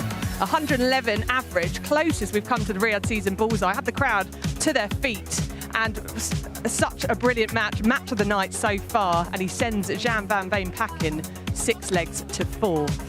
Now, before we head to the next match, Lewis Wood-Thompson spoke with the world #1 after his win. Luke Littler, wow. I mean, what can we say about that performance? Very impressive stuff here in Riyadh. Yeah, definitely had to pull out of the bag there. I was under a bit of pressure. Obviously, Gian going them three legs up. But yeah, I just had to find it. And then when I did find it, obviously the 3 12 darters in a row helped me. And then just to get over the line was a big relief. And of course, 2 looks at the Riyadh season bullseye, the 9 dart attempt. You looked very annoyed on the first one. Just sum up your emotions on those. Yeah, obviously it's hard when you're switching down to the treble 17s. Obviously throughout the game you're just aiming at that treble 20 bed. But yeah, gutted not to have a go at the double 15. But who knows what could happen in the semi-final. Of course, you have got 2 more chances. We'll see you in the semi-finals. All the best, Luke. Well, if the next match is anything like that, we are in for a treat, aren't we? Well, next, the 4-time World Series event winner, Gerwen Price, locks horns with the reigning World Masters champion in Luke Humphries.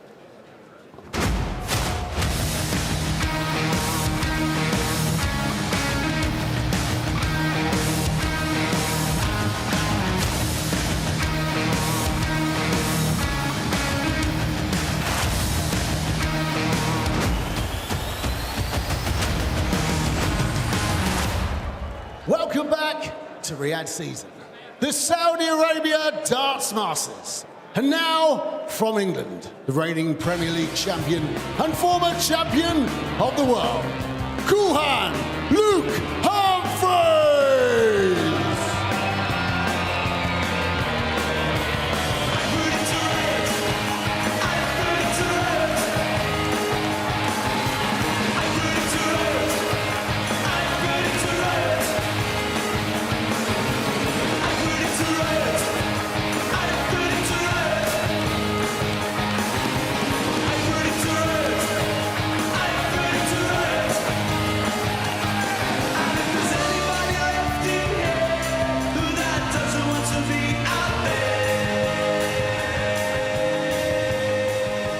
And now from Wales, a 3-time Grand Slam champion and a former champion of the world, the Iceman, Gerwen Price!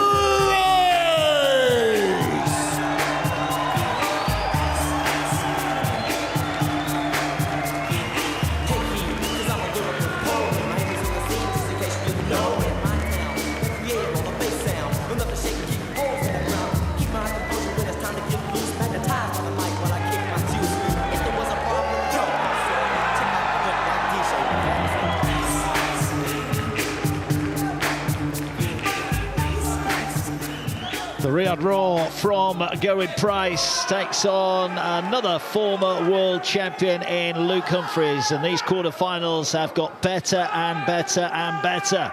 Can this one live up to what we've just seen between Jan Van Veen and the world champion Luke Littler? They've met plenty of times, these two, and there's not a lot between them. The Iceman, he's been in great form, averaged over a ton in beating Toilo in round 1, averaging just short of 98 over the last 12 months. These two met in the Grand Slam of Darts semi-finals when Luke Humphries came out on top in an epic to win 16-13. It's only a race to 6 here, but Humphries, who was also in decent form against Asamoto in round 1, and he's averaging just short of 99, the world #2, looking to add to his 2 World Series of Darts wins.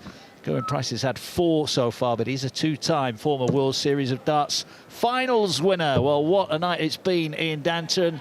Well, the makeup of this one looks good as well for another brilliant quarter-final.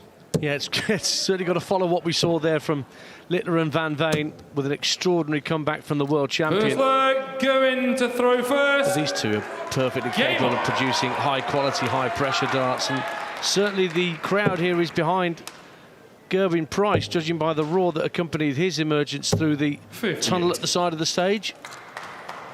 But it is very close, as Mark rightly says, 14-12 in the head-to-head records, marginally in favour of Humphries.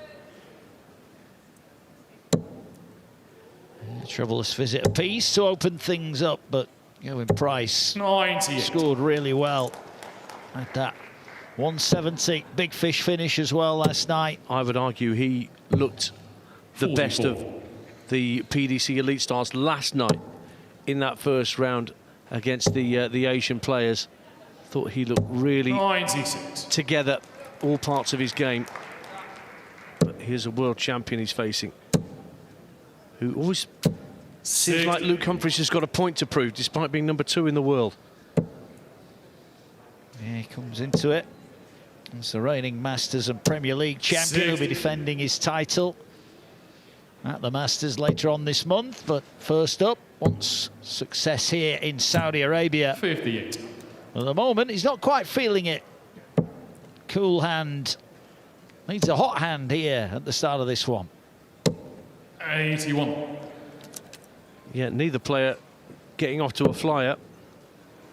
It's more like it from Luke. 140. Going to require 108. So for the first leg. Hits the treble 17, double top. Yeah, beautifully done after a scrappy start. Second leg, Luke to throw first. Game. Suddenly Price pops in a 108 and he's off and running. 95. I mentioned he had that big fish last night, and he started off in good form here. He was 6 of 10 yesterday. It was a really strong all-round performance, scoring and the doubling as well. 39. You'd argue that given the success that Humphries has had, as Price has dropped to dart here, watch him just stick this one in the red bit for a first maximum. There you go, done that before, hasn't he? What's the delight of the crowd here? But I'd say that Humphries' 2 wins in 18 World Series events is a little bit light by his standards. That's true. He won the title in New York last year against Aspinall. There's another 180 for Price. Down to 41 after just 9 darts.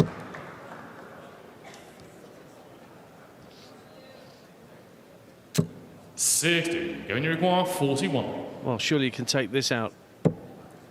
Tops again. 31. Well, he may be back. The big fish is lurking there. But it won't go.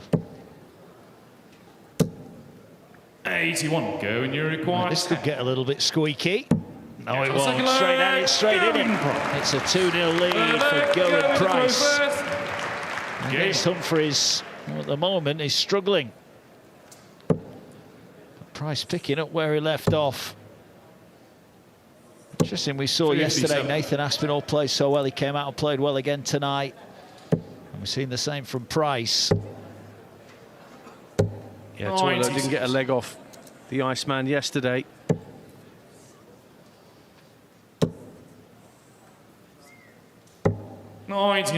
Quite fond of the cover on the treble 19s.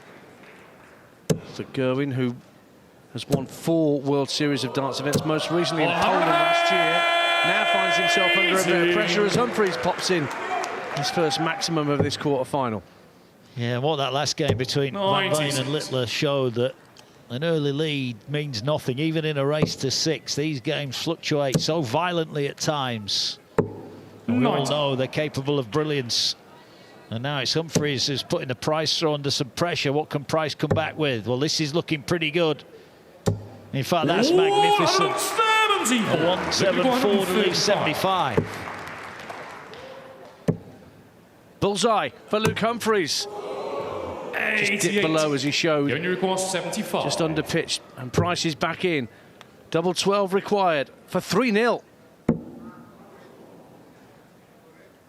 Yes, it's there. Little mini yelp from the Iceman. But as Mark's just referred to, he's now in the same position that Jan van Veen was on that stage just a few minutes ago. And look how that turned out for him. Can he push through this advantage and go further clear? 100. We'll be hoping that Luke Humphries doesn't do a Luke Littler and go on an absolute burst of power scoring. Well, at the moment, it's just not happening for Cool Hand. He cannot find the big treble combinations. Price in again in the red bit, but disappointed not to follow. 95. I think Price's exit from the World Championship, as early as it was, and the manner in which he went out to Wesley Plaisir was arguably one of the biggest surprises at Alexandra Palace last month. We were all expecting great things of Gezi. 96. Just relit the fire under him after that early exit to get 2026 off to the best possible start. 140. He admitted he was hungry to become the first winner here in Riyadh. 43. And that visit back again. 64 then for Humphries for a first leg on the board. That's a nice first start. Needs double 8. But doesn't find it. That's 3 darts he's had at a double in this match and he's missed them all. But he's rescued by Price's miss at the treble 19. 16. So to get a leg on the board here, it's not really a marker. That is. Game and there you go. 3-1 the score. Going for a first game. And a holder throw for Cool Hand. 140. He's all about his record, Mark. Luke Humphries in the World Series of Darts. He's made a couple of World Series of Darts final events. 134. Lost to Rob Cross and Dirk van Duijvenbode in those events. 87. He beat Gerwen Price in the World Grand Prix final 3 years ago by 5 sets to 2. 97.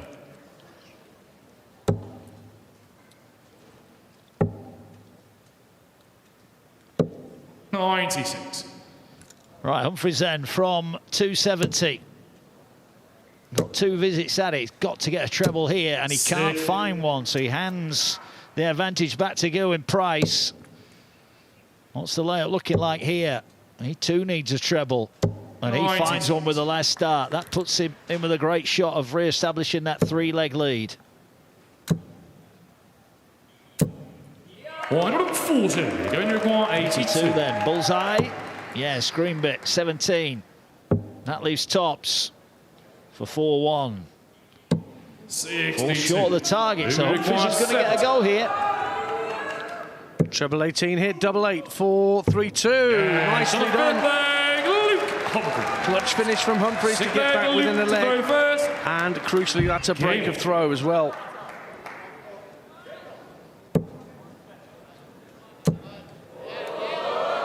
And starts leg number 6 with a maximum. Back comes Gerwen.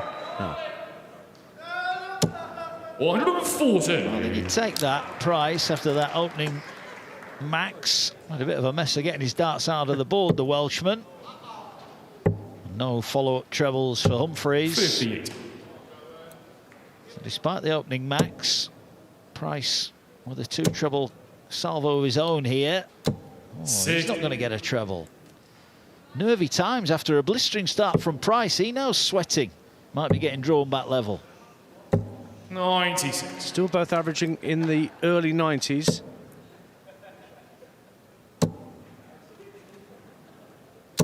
Bit of pressure then on Humphries. 167 will have to be taken out in 2 visits. 131. Going to require It's a great setup though, isn't it? Really good, because Price is not going to get the 161. 81. Right, 36 for a level game that at 3-0 looked highly improbable. Double 18 the target. Moves the wire. Oh, that is a disaster. That is a disaster for Humphries, and it leaves the door on for Gerwen Price. Well, he's going to get 1 dart at the double only, Gerwen Price. How much of that bed can he see? Just shifts to the right. 40. Misses the opportunity, so Humphries back in. Well, he's missed twice in the last 2 legs, and twice Humphries has made him pay, and it is all level at 3 legs apiece. We're back on throw here. Race to 6. Winner of this one takes on Luke Littler in the semi-finals here in Riyadh. Michael van Gerwen against Nathan Aspinall will be our opening semi-final. That's on next. And only 58 for Price. This game is turning in front of our very eyes. What were you saying about what happened in the last game? Darting deja vu again. But a maximum from Price at an important moment. 68.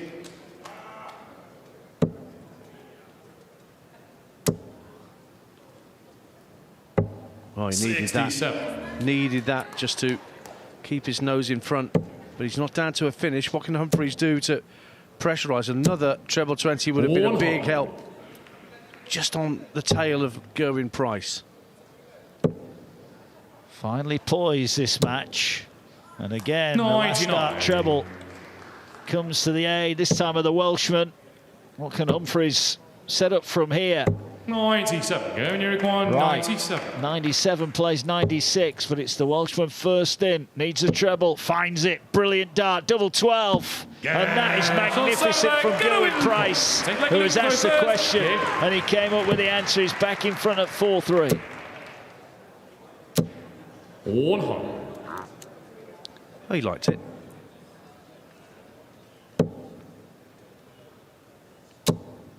$81.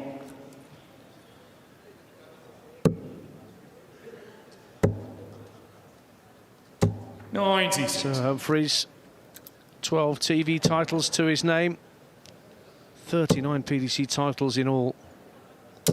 100. Reigning Premier League champion, let's not forget, Luke Humphries. He'll be defending that title over the next few months, looking to get to the London finals in May. 140.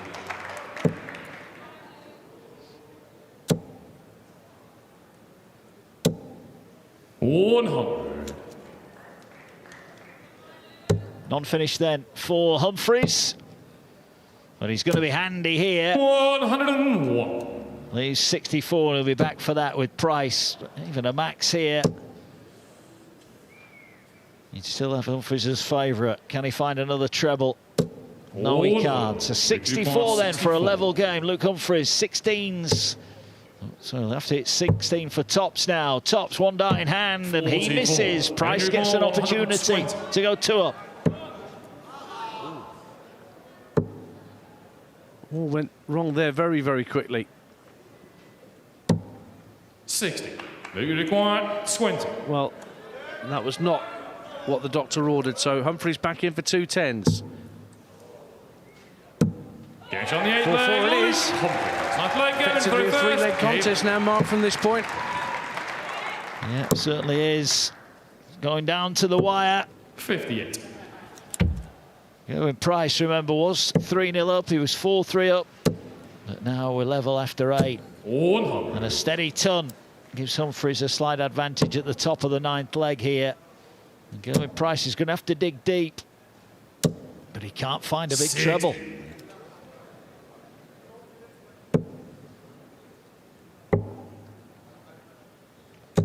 $96. Well, both these players capable of real high quality stuff when the pressure's on. But their averages are still just over 90, not where they would want them to be. 84. Big treble 19 hit then by Humphries just to keep himself marginally ahead. All about leaving a finish here. He's got to be careful. 66. Well, that was a poor dart. That was a poor choice from Gerwen Price.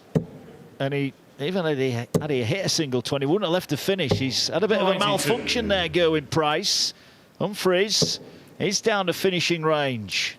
And will only need potentially 1 treble to get a shot at the bull. 96. Right, this is a big visit, possibly the biggest of the match. 19s, he's got the treble. Can't follow it in. 89. Given you require. Right, here we go. 82 then to go in front. Bull is missed. Down for 17 to leave double top for 5-4. 62. No. You require 40. Same for Humphries. Same result. How about double 10 then? Yeah, it's there. And a break of throw suddenly puts Humphries on the brink. Luke to throw first. Game on. Well, 3 times in this match, Price has had a dart at tops. 3 times he's missed it, and 3 times Luke Humphries has nicked the leg away from him. And Humphries leads for the first time here in a race to 6. Price, though, looking for answers. Finds a 4th maximum to add to a 174 earlier. 97. Nice to have the maximum, but in the context of this leg, vital to get an early advantage. Any thoughts of a 9 now evaporates. 57. So 40 points ahead, Price. 140. Somehow sneak the last 2 in the treble to get down to a finish. Price needs a ton to do the same. Switches, but doesn't find the treble. So Humphries 2 visits from here. It's all about the layup. Would want those last 2 back again. Price won't want that one back either. Better adjustment. 125. Great adjustment. Philippe 86. But now 86 for the match. Treble 18 missed, 85 left. Some wayward darts lately from these 2. Yeah, when the pressure's been on. Here we go, double 12. Likes it up in this part of the board. And that looks a friendly marker to stay in it. Gerwen Price breaks back and will have the throw. We go to a decider here in the final quarter-final. Luke Littler awaits in the semi-final. Well, that was a blown opportunity for Luke Humphries. 134. Great response with the pressure on for Gerwen Price, and 6.19s will help him. 96. So who's got the right stuff to get themselves over the line here? With Luke the Nuke waiting in the last 4. Price with the advantage of throw is making the most of it. Humphries now is chasing, and he's chasing around the board as well. This is a good start to a must-win leg. Look at this. Brilliant stuff from Price. Definitely needs a max. He's staying up there. 140. Just dips below, so no finish, but a chance for the match here, which won't go now. 108 left. 88. And leaves himself on tops for the match. Yeah, and that last start from Humphries not going in the treble afforded Price a second visit. Tops for the match. And tops Gerwen Price will get it. Price has beaten cool hand Luke Humphries here in the quarterfinals in Riyadh. Humphries' wait for another World Series of Darts win will go on, but it's all smiles for Gerwen Price. He sets up a semi-final against Luke Littler. Van Gerwen against Aspinall to come, but Price has beaten Humphries by 6 legs to 5.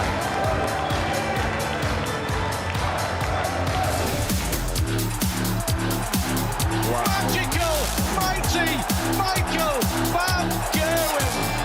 Magnificent Michael Van Gerwen, who raises the roof.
Well, welcome back. What a close one that was to conclude the quarter-finals. Gerwen Price wins in the decider. So it's confirmed then that Iceman takes the final spot in the last four. Well, just to confirm the order of play then, in the first of the night for the semi-final, we have Michael van Gerwen, who takes on Nathan Aspinall, as you can see there. What a tussle that will be. And then, to close the night in the semi-finals, we have Luke Littler taking on Gerwen Price. Well, two blockbuster semi-finals coming your way, and we know darts is an individual sport, isn't it? And the competition is fierce, but when they're off the oche, they're all the best of friends. Take a look at this. Who would you least like to share a room with? Someone who gets up early and disturbs me, probably Michael van Gerwen.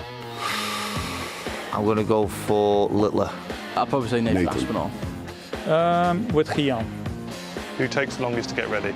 Probably Gazzy. Gerwen Price. Ooh, Nathan. Luke Humphries. Probably me. Me, to be honest. I'll probably say myself. I'll get up. I'll put my socks on, scroll on TikTok, get my tap on, scroll on TikTok. Yeah, I take ages. Who's the most likely to miss their flight? After last week, I'm going to have to say myself because I missed the flight. Nathan Aspinall. I heard Humphries is always delayed. I'd say Luke Humphries. Who's the biggest moaner? Oh, God, he's a lot. Danny Knockett. What does it mean? Probably Michael van Gerwen, actually. Michael. Who's the most likely to forget their darts? Me. I'm going to say Michael. Littler. Luke Littler. Stephen Bunting. I'll probably say Nathan Aspinall. He don't even know if he's packed him or not, so probably him. If this was a team sport, who would your doubles partner be? I'll go for Luke Littler. Luke Humphries. Probably Luke Littler. I'd pick Michael. Danny Knockett. Of course, Gian van Veen. Who's going to win the most WSOD events this year? Can I say myself? Of course you can. Me. But Dominic invite me to. Who's going to play them all? Who's going to win the most? Yeah, but who's going to play in all? Yeah. Humphries. Luke Humphries. Luke Littler. I'm going to win every single one of them. Best on the doubles? Littler, aren't you? Yeah, I'd have to say Gaz. Gian. Myself. Most likely to hit a 9? Littler or Humphries, I'd say. I think it's close between me and Luke Littler. Guess Luke Littler. Me.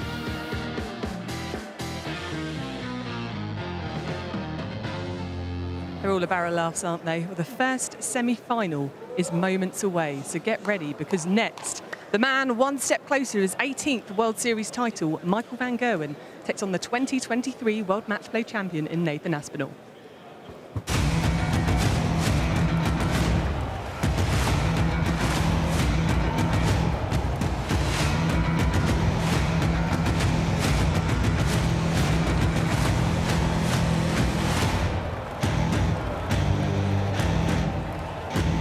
This is Riyadh season, the Saudi Arabia Darts Masters. And now from England, former UK Open and World Match Play champion, it's the Nathan Aspinall!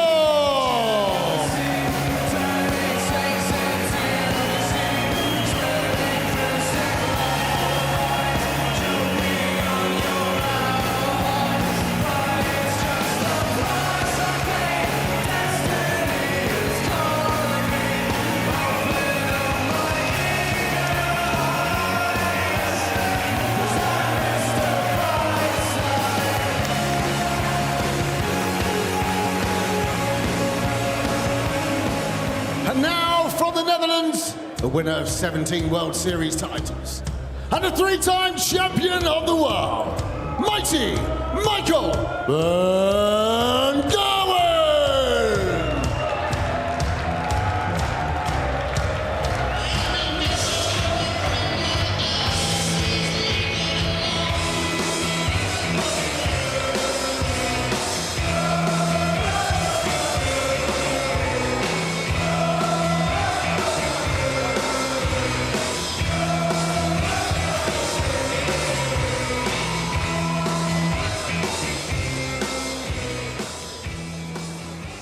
So Michael van Gerwen, who won in Bahrain last week, making it into the last four. Nathan Aspinall stands in his way for a chance to reach yet another World Series of Darts final. This is their first ever meeting on the World Series of Darts Tour. But in terms of head-to-head, as you can see, Michael van Gerwen way ahead in terms of titles, appearances, and crucially 9 darters, 27 to 7. Don't forget that 9 dart special is what they're all homing for tonight. $100,000 if they hit the 9 darter, and then they would get a subsequent 10th dart at the bullseye to try and double that prize money to make it a perfect 10. Van Gerwen and Aspinall have met in the World Series finals itself. That was first leg, Nathan 3 years ago when Van Gerwen beat Aspinall by 11-4. Now it's first to 7 in these semi-finals. Aspinall gets us underway, and Mark Webster, we've got a near perfect start. Well, it is an opportunity for a 9-dart leg, the 177. 60. And Nathan has been impressive in this tournament. His tournament average above 100. He's outscoring, he's outfinishing Michael van Gerwen in terms of what 60. we've seen so far. So, Michael, to be competitive, I had to meet in the middle here. But it's a bright start from Nathan, been impressed with him over the last 24 hours.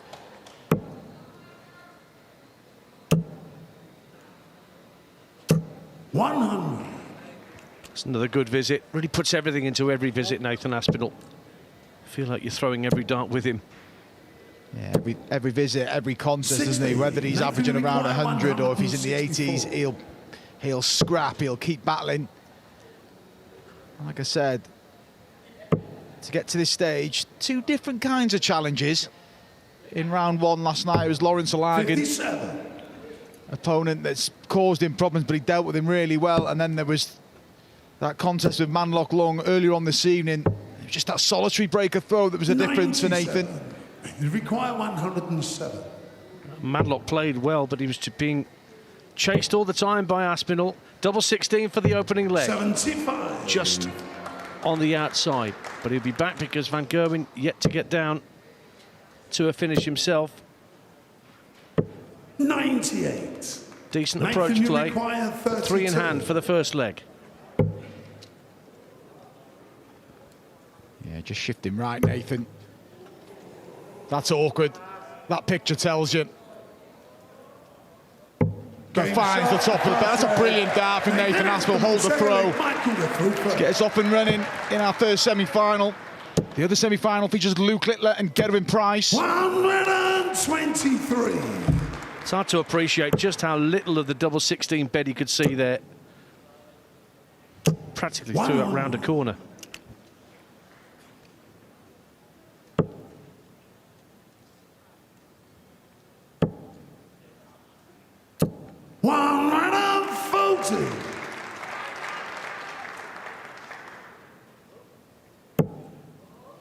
Saw that little pause from Nathan.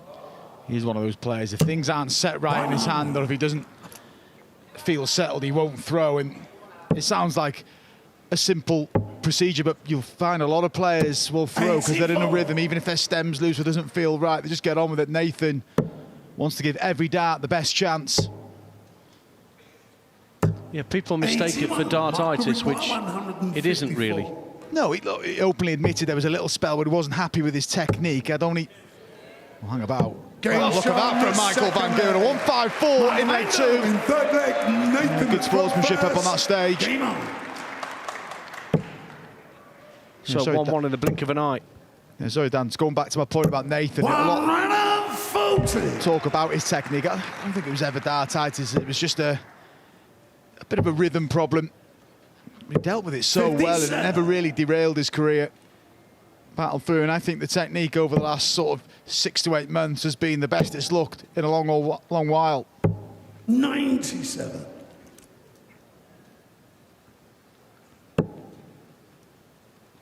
Van Gerwen, who lifted the World Series of Darts Finals trophy in Amsterdam last week. Bit of sarcasm there from MVG. So from Danny last night, didn't we? A little sarcastic thumbs up. 60. Mentioned these have met in a World Series of Darts finals final. They've met in a World Grand Prix final as well. Some contests started. It looked very routine when Michael van Gerwen on that occasion a few years back raced into a 4-set lead. Nathan had a couple of darts for 4 sets apiece before Michael clinched victory. And there's the first maximum of this contest to take Aspinall down to a finish. 59. Nathan, you require 24. For a 13-dart hold. There again, the reset. Game shot. Use that first dart to his advantage, and it is 2-1 to the Asp in a race to 7. 140. Great replay of how he used that guide, Nathan. All 3 legs played on throw. Slightly longer format in the semi-finals to race to 7. Break after 6 legs. 140. Good stuff from both players. And a second max in quick succession for Nathan, but it's not finished quite yet. Michael looking to follow, can't quite. He gets himself down to a 2-dart finish. But there is an opportunity for Nathan to apply some pressure to 86. It may just be a dart at bullseye for Michael. 57. Michael requires. Chevrolet's visit eases a little bit of pressure on Michael. 7-7 now. 72. Not far off. Nathan, you require 124.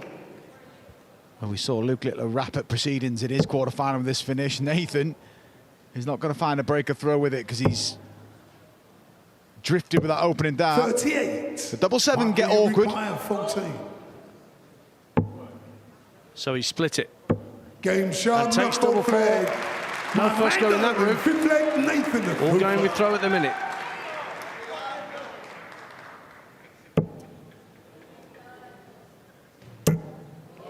Oh, great start. And another third maximum. Gets everyone thinking. The 3 max has been a 177 for Nathan as well. 99. This one at the start of the leg. Can he follow? Well.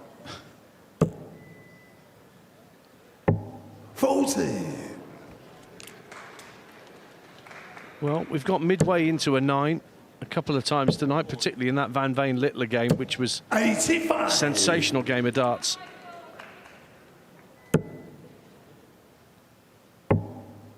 Well, after that maximum start, Nathan. 42. 2 poor visits, 6 darts out, a big treble. And Van Gerwen is getting himself back in the leg and in some style here. And he finds his first max. He's on the hunt for the first breaker throw in our opening semi-final. 134. Michael require 137. So to break. No finish now. 97. Nathan, so a chance for Aspinall to rescue this leg. Leg on his throw, he started with the max. Tops. There's the first one, plenty of room. There's the second one, big holder throw from Nathan. Michael van Gerwen waiting on tops. There's 5 legs played, yet to see a breaker throw. Guarantees Nathan will at least be level at the break. Well, he bookended that leg with brilliant visits, but it was a bit wayward in between from Aspinall, but he got the job done in the end. Classic example of his street fighting abilities as a dart player. And how decisive he was as well when he stepped up. He knew which way he's going. 74.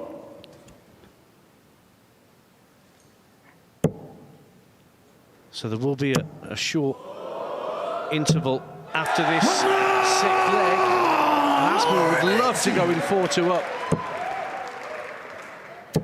Well, just when his throw was under threat, he's on. 140. His tendency to get himself a breaker throw an advantage.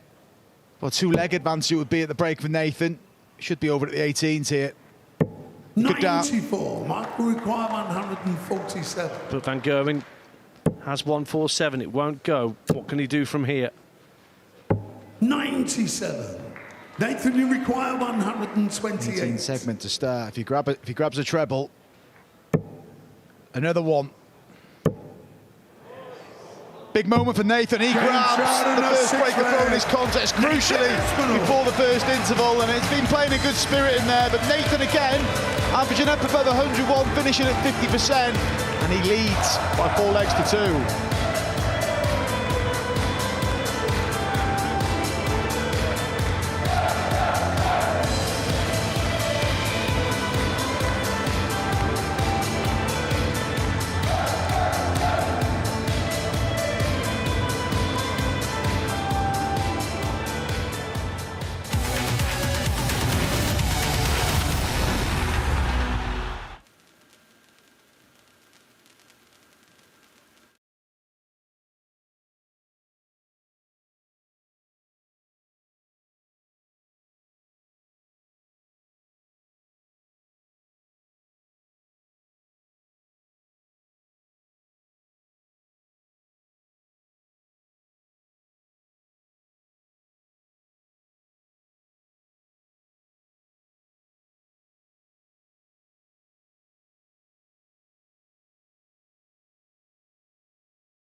While Nathan Aspinall finds himself 4 legs to 2 ahead in a race to 7 against Michael van Gerwen, and some crucial finishing from Nathan and some great scoring for both players, both in the hundreds with their 3-dart average.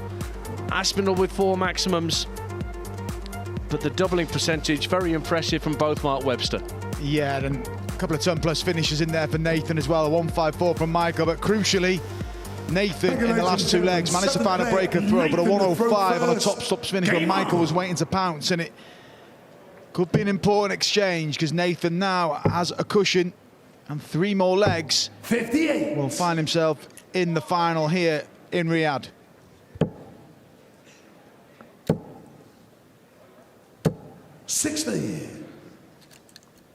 So a lacklustre start to this 7th leg. 58. Nathan Aspinall,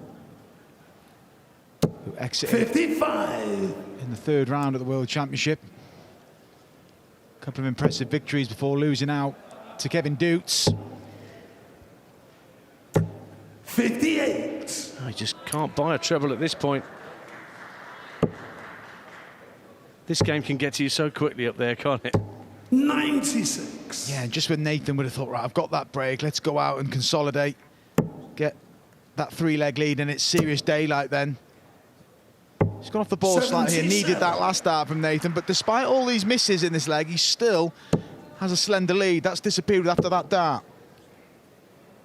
99. Nothing Van Gerwen would like better than to break straight back after this interval, which is probably not what Aspinall would have wanted, to have had to go off the stage for a moment or two. But he's down to the finish first of all. Yeah, well, Michael knows he needs 2 breaks to throw if he's going to turn this around. Doing the right way about getting one of them here. We've seen a 154 from Michael. We could see a 150, another one of them. Oh, brilliant from Nathan, double 18. Just pulls inside, and you can tell by the reactions, a well-thrown dart. 51. Double 16 for Van Gerwen, and he's broken back immediately. Either side of the interval. Breaks of throw. Michael to throw first. Keep it on throw. And Michael just taking his time before we get leg 8 underway.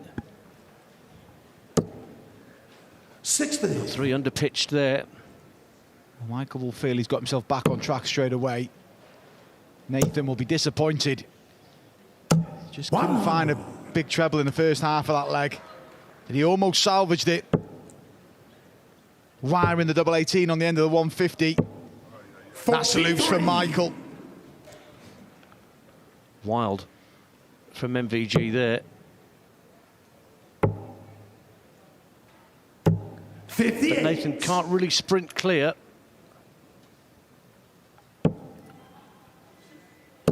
Lost the US Darts Masters final last year to Luke Humphries, did Nathan, having won the same event a few years before. Runner-up to Cross in New Zealand, where the World Series Jamboree goes 60. later in the year. Yeah, and that was a final that really slipped from Nathan's grasp. He had control just on the back of winning his World Match Play title. Big lead over Rob, but was chased down. It's Michael who's got a big lead in this 8th leg, looking to fire back with 2 legs of his own. 46. Michael require 135. This semi-final really finely balanced. 14 for the 135. 107. He'll be back. Nathan desperate for a 2 treble visit. It's not happening. 42. And indeed, he's still not down to a finish. So all the time in the world for MVG. Game shot in the But he only needs the 1 dart to bring us back level, all square at 4 legs apiece.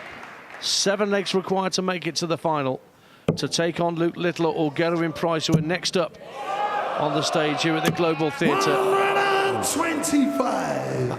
Despite drifting into the 5 that last dart, he needed a positive start to a leg, Nathan. That break seems to have taken the wind out of his sails.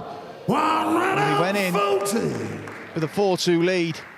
Michael's quickly bounced back with pretty modest legs, to be fair. 140. He's back to the 140s in succession, like he was in the last game when the crowd were getting involved.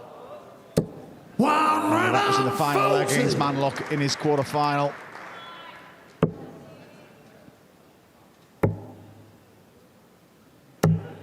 It's a better leg from Nathan. Looking to regain the lead. Having a sneaky peek at the score as he walked back to his mark, knowing that the pressure could be coming from Van Gerwen, and it is. Require 140.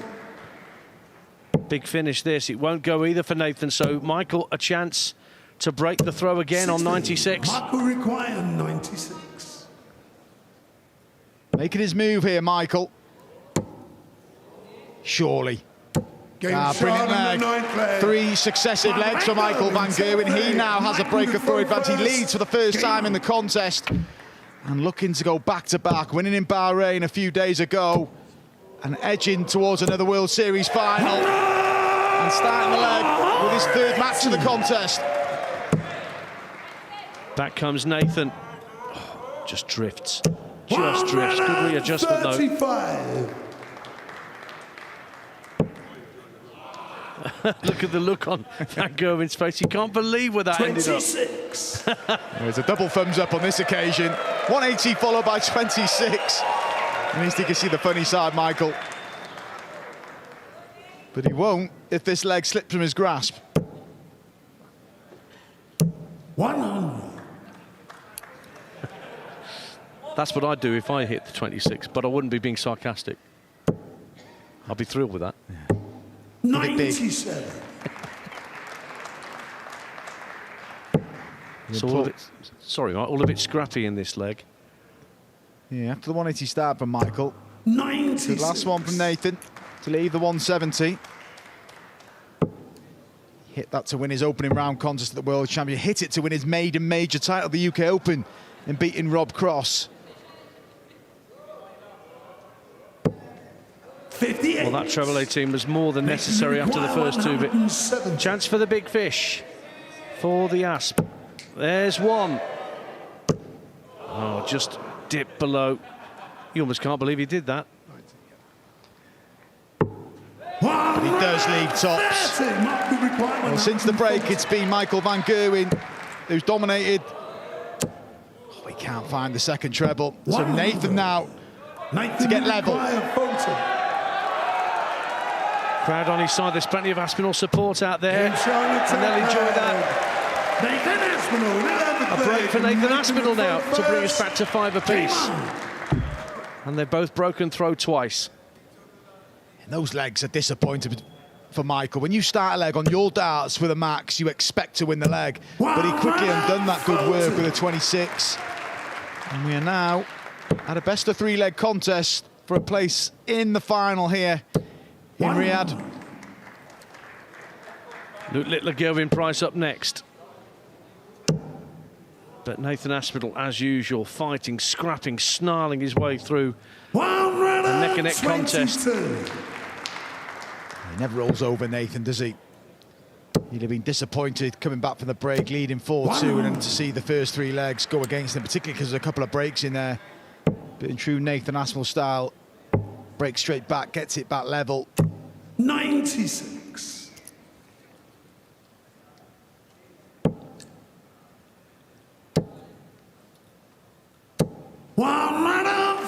It's a great visit to get him down to a finish, but Aspinall gets first dibs. Apart from that edgy opening quarter-final between Michael and Stephen, this is a session of dart that's been littered with quality.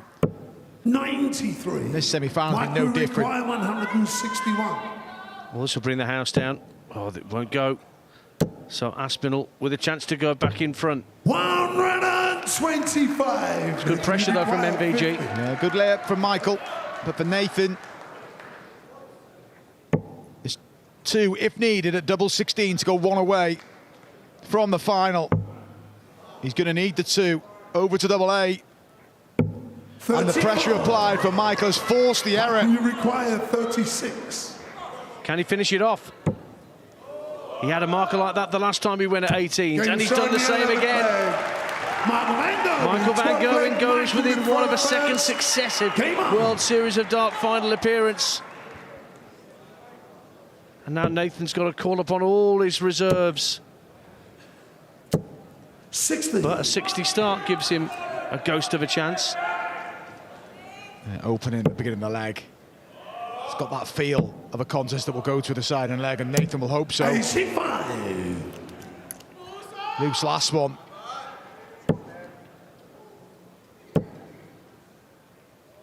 $123. Great recovery.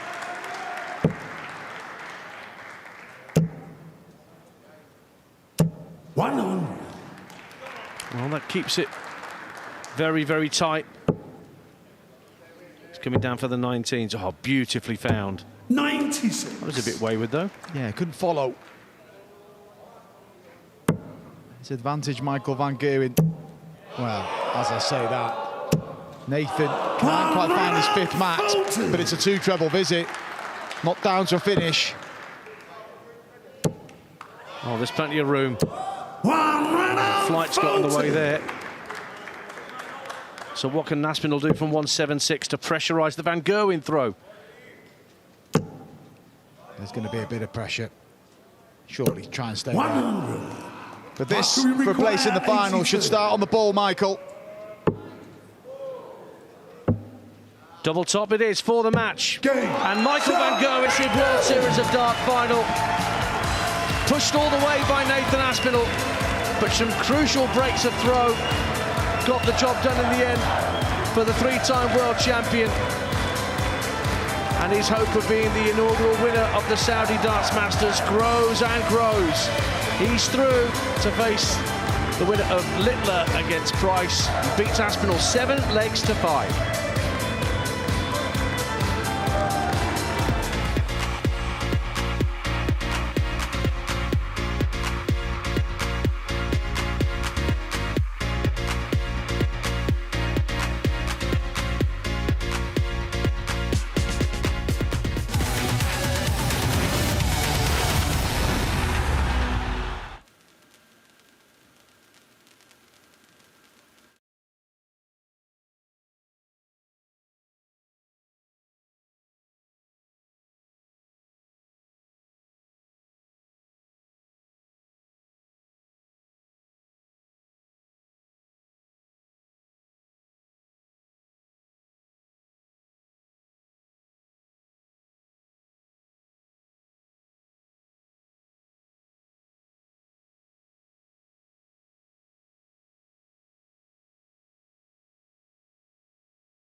Well, Michael Van Gerwen one step closer to making it back-to-back titles in the Middle East as the world number 4 sends home Nathan Aspinall 7 legs to 5. We have truly been treated tonight with the darts we've seen, haven't we? But we are far from done, as next we'll find out who will face MVG in the final.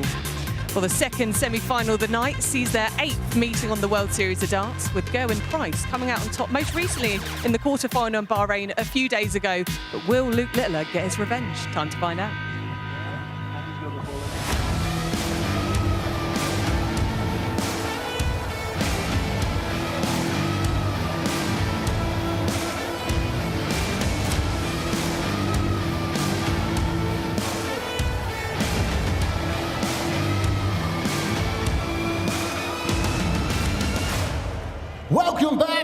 to Riyadh season.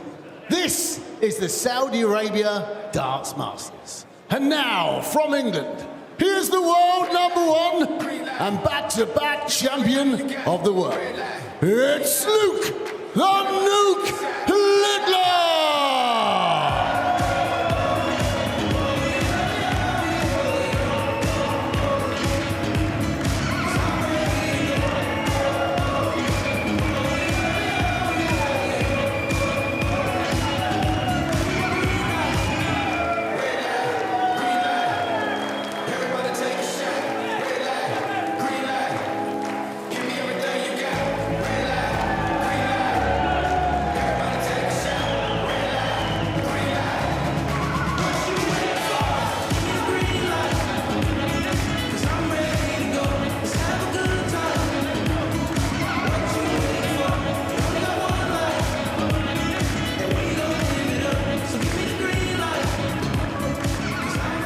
And now from Wales, a three-time Grand Slam champion and the former champion of the world, the Iceman, Gerwen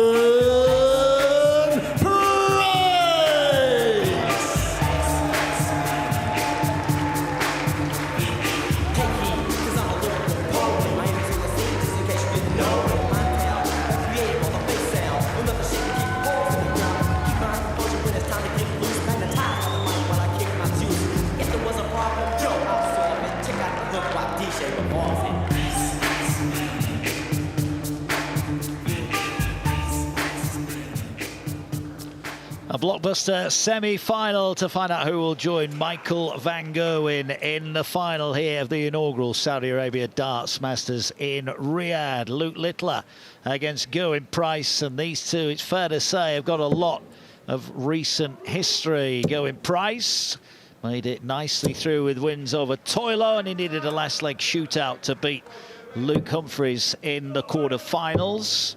The Iceman, can he stay cool here in Riyadh? Can he beat Luke Littler, who ran riot in his semi-final, his quarter-final with Jan van Veen? There he is, 18 years of age. He'll be 19 tomorrow. Averaged over 101 for the year. Comfortable win over Lim. And he thundered past Jan van Veen, having lost the opening 3 legs, averaging in the end well over 111.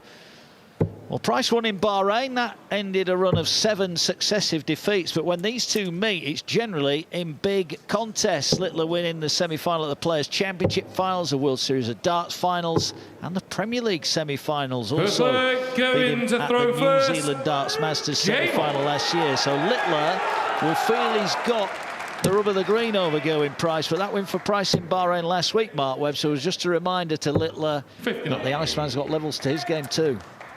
Yeah, he took out some crucial finishes, Gerwen Price, and once he got out in front, he just kind of controlled the contest, but an early chance for Luke to avenge that defeat.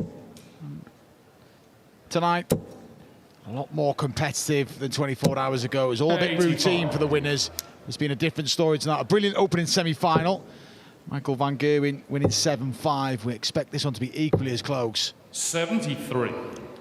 Well, Luke Littler's only been on the World Series stage for just over a couple of years already. This is their 8th meeting. 4-3, Gerwen Price leads in World Series. 4 times they've met in the semi-finals, and all 3 of Luke's wins have come at the semi-final stage. So the omen's good for the Nuke. 40. Race to 7 for the right to face van Gerwen. 122. With Price on throw down to finish first. He'll stay down. 58. You only require 150. We saw Nathan marginally miss a 150 in the previous semi-final on double 18. Look at Gerwen Price. He tried it last week. 110. Making it 107. Littler looking at the big fish. First one is in. Second one doesn't follow. Yeah, interesting tactic there from Gezi. Did go the 3 balls last week, but he takes out tops and he holds throw at the start of the semi-final. Throw first. Game. I mean, it is a legit way sometimes to knock the ball off first to go treble 20 for tops, but I'm thinking Gerwen Price was going for 3 balls there. But importantly, holds throw in the first leg of the contest. Race to 7 reminder, break after 6 legs. 96. Yeah, that quarter-final display from Littler in that win over Van Veen when he was blown away in the opening 3 legs, but twice 85. he had 6 perfect darts. Found a 7th in one of his attempts for that Riyadh season bullseye effort. $100,000 for the 9-darter and an extra 100,000 if you can hit the bull after the 9. Not threatened it just yet, but very early stages. And he's never out of the contest, is he? He was 3-0 down in that quarter-final against Jan, and it was a double break as well. But he came firing back. It was a brilliant contest. Price here. He finds the first 180 of the contest. Gives him a look at 167 to break throw. 95, going to 167. He crowbarred them in, sets up the opportunity. Treble 20 leaves the bull. Oh, look at this. Bullseye for Price and 2-0. Well wide of the target. Look at 121. He's the treble 17 here, Luke. Gets it, bull to level up. Brilliant dart from Luke Littler. Doesn't want to keep chasing in contest. He did really well from 3-0 down the quarter-final. But that's got the feel of an important bullseye, even this early in the contest. 59. Yeah, Price couldn't take it, but Littler was right in the red bit. 58. Always feels special when these two play, doesn't it? They get about each other, they crack on with it. 139. Yeah, Gerwen Price. The Gerwen Price roar we hear a lot in big contest. Like you said, Luke Littler likes to get about as well and give it some. They bring out that aggression in each other. Of course, Gerwen Price generally does it in most contests, but it's got a little bit more edge in this one, hasn't it? Yeah, well, looking for 2 treble 19s to leave the big fish himself. 63. Can't deliver it. So Price already hit a big fish here. He's on it again. Well, he didn't need to go for it last time, and he hit it, and this time he's a couple of millimetres away from the target. There was zero doubt he was going for it there. Come back to get rid of 25. Generally 1 for double 12 is the route for Gerwen Price. Very comfortable on double 12. But another holder throw. Yeah, there we see. Good leg, 3 legs played, all on throw. Yeah, solid start from both. 58. And an opening here for Price.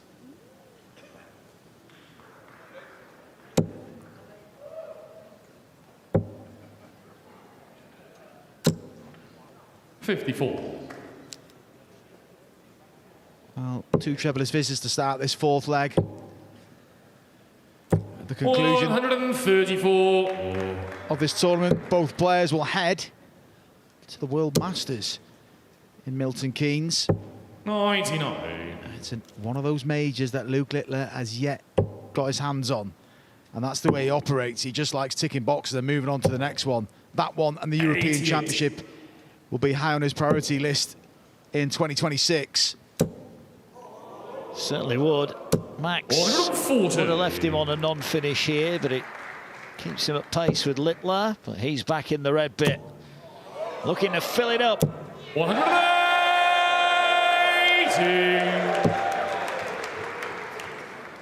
To leave 41. 140. Little smile from Gerwen Price. 41. Feels like it's too little too late, but you never know. Wow. Big double 10, so reliable on double 10. Price was waiting, but solid on throw, both players so far. There's Price roaring in Riyadh once again. His second max of the contest.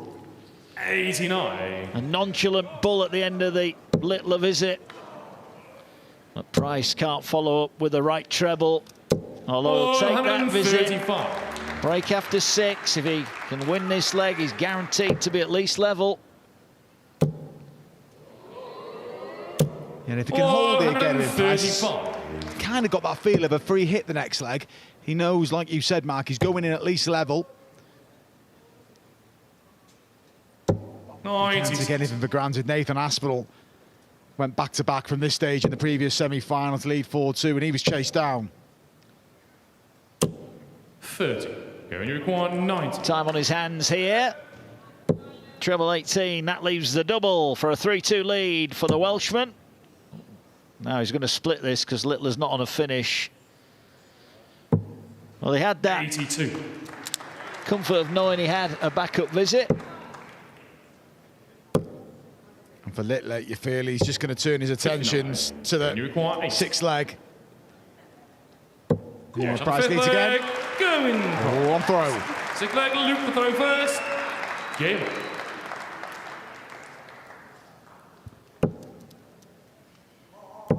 Price is averaging over 107 at the minute, and there's the reaction to that double four. And look at this against the darts. 140. They've taken that. Gerwen Price might feel a little shortchanged if it's 3-all at the break. He was waiting to break through in the second leg when Luke took out that 1-2-1. He's outscoring Luke Littler here, but you've got to convert it into a decent advantage because you know the spell will come from the world number 1. Well, this is one of those rare occasions where Littler hasn't left the ability to get down to a finish with 6 darts remaining. And here now is a chance, a big chance. Can he fill it up? He does. A textbook maximum from Price. And he's going to get a go for a break, going into the break. Time in from Gerwen Price, gets Luke Littler back in touch. But this for a 4-2 lead and the first break. And he gets the first break. That's been a quality opening 6 legs from Gerwen Price. He's averaging over 111. He's finishing at 57%. He's got the world number 1 and a spot of bother here. He leads in our second semi-final by 4 legs to 2.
Advantage Gerwen Price in the race to meet Michael van Gerwen in the first ever Riyadh season Saudi Arabia Darts Masters here at the Global Theatre.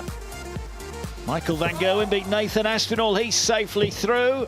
And a breaker throw just before the break gives Gerwen Price the ascendancy. We saw Luke Little average 111 in his win over Jan van Veen in the last round. Well, Gerwen Price is averaging 111 himself here, Mark Webster.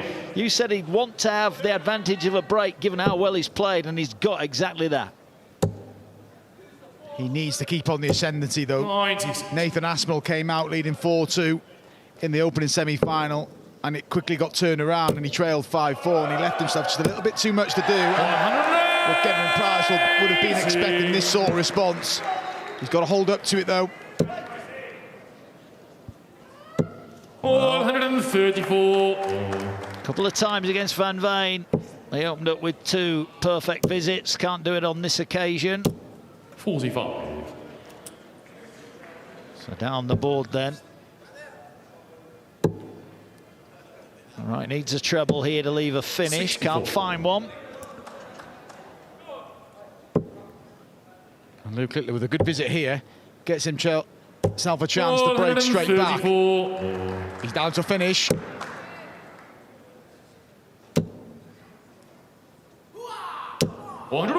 Decent response though from the Iceman.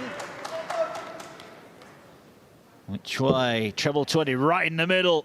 He's going to follow that in. That leaves double 11. 120. Well, a warning shot across the bows, but Price back for 67. Goes the treble 9 for tops. He's finishing really well.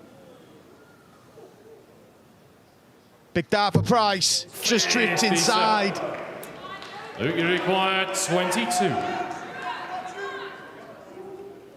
Well, a chance missed by Price. Is he going straight to the double? He is. No need to split when you hit it like that.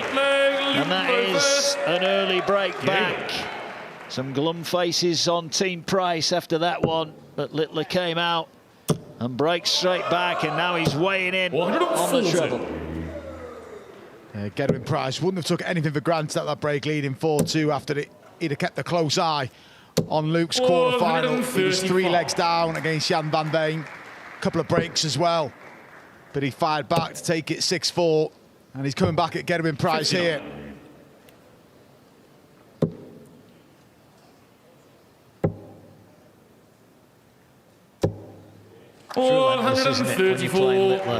When you think you've got him, he comes back and hits you hard.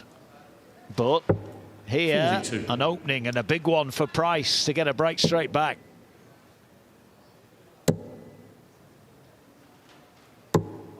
$57.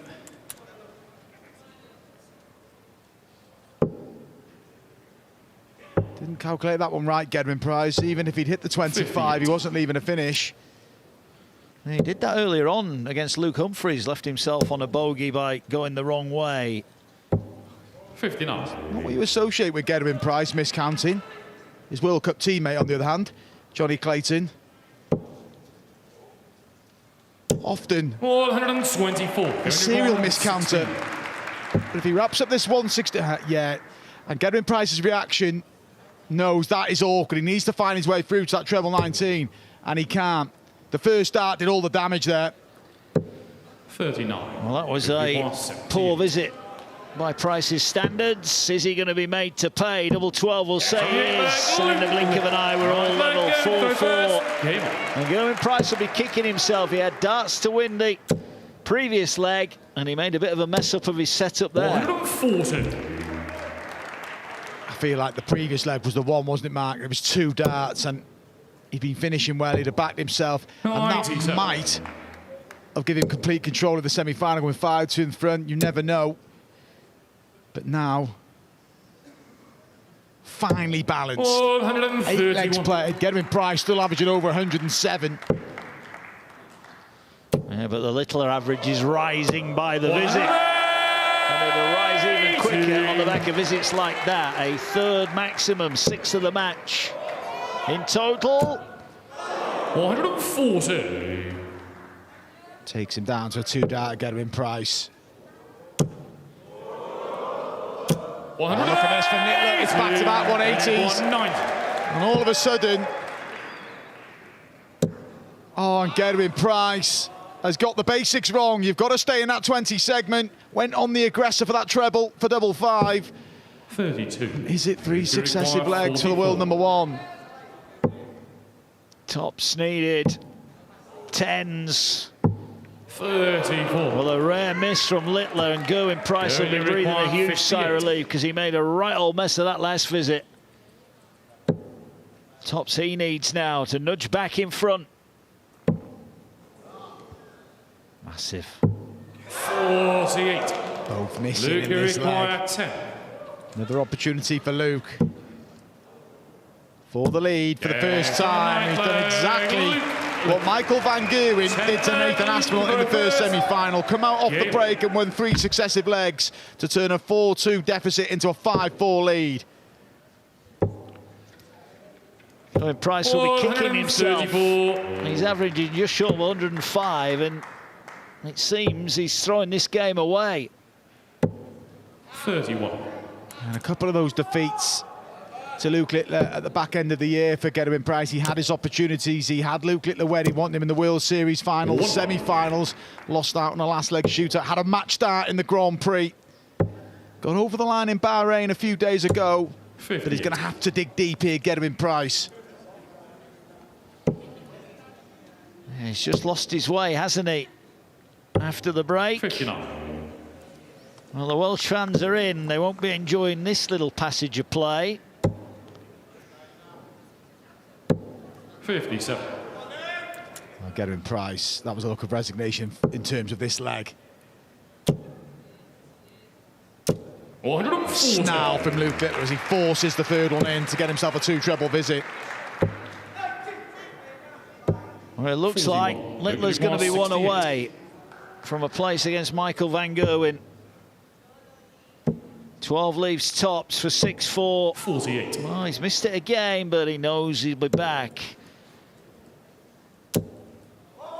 Well, finds a 180. Look at that 20. Raise of the arms is indicating he feels this leg is done. And it is. One away, Luke Littler. 4 successive legs. Edging towards a final where Michael Van Gerwen is awaiting. Well, Price needs to hold, break, hold. Got to win all 3 legs from here. Well, Littler might not have hit the heights of his quarter-final win over Jan van Veen, but he's doing enough at the minute.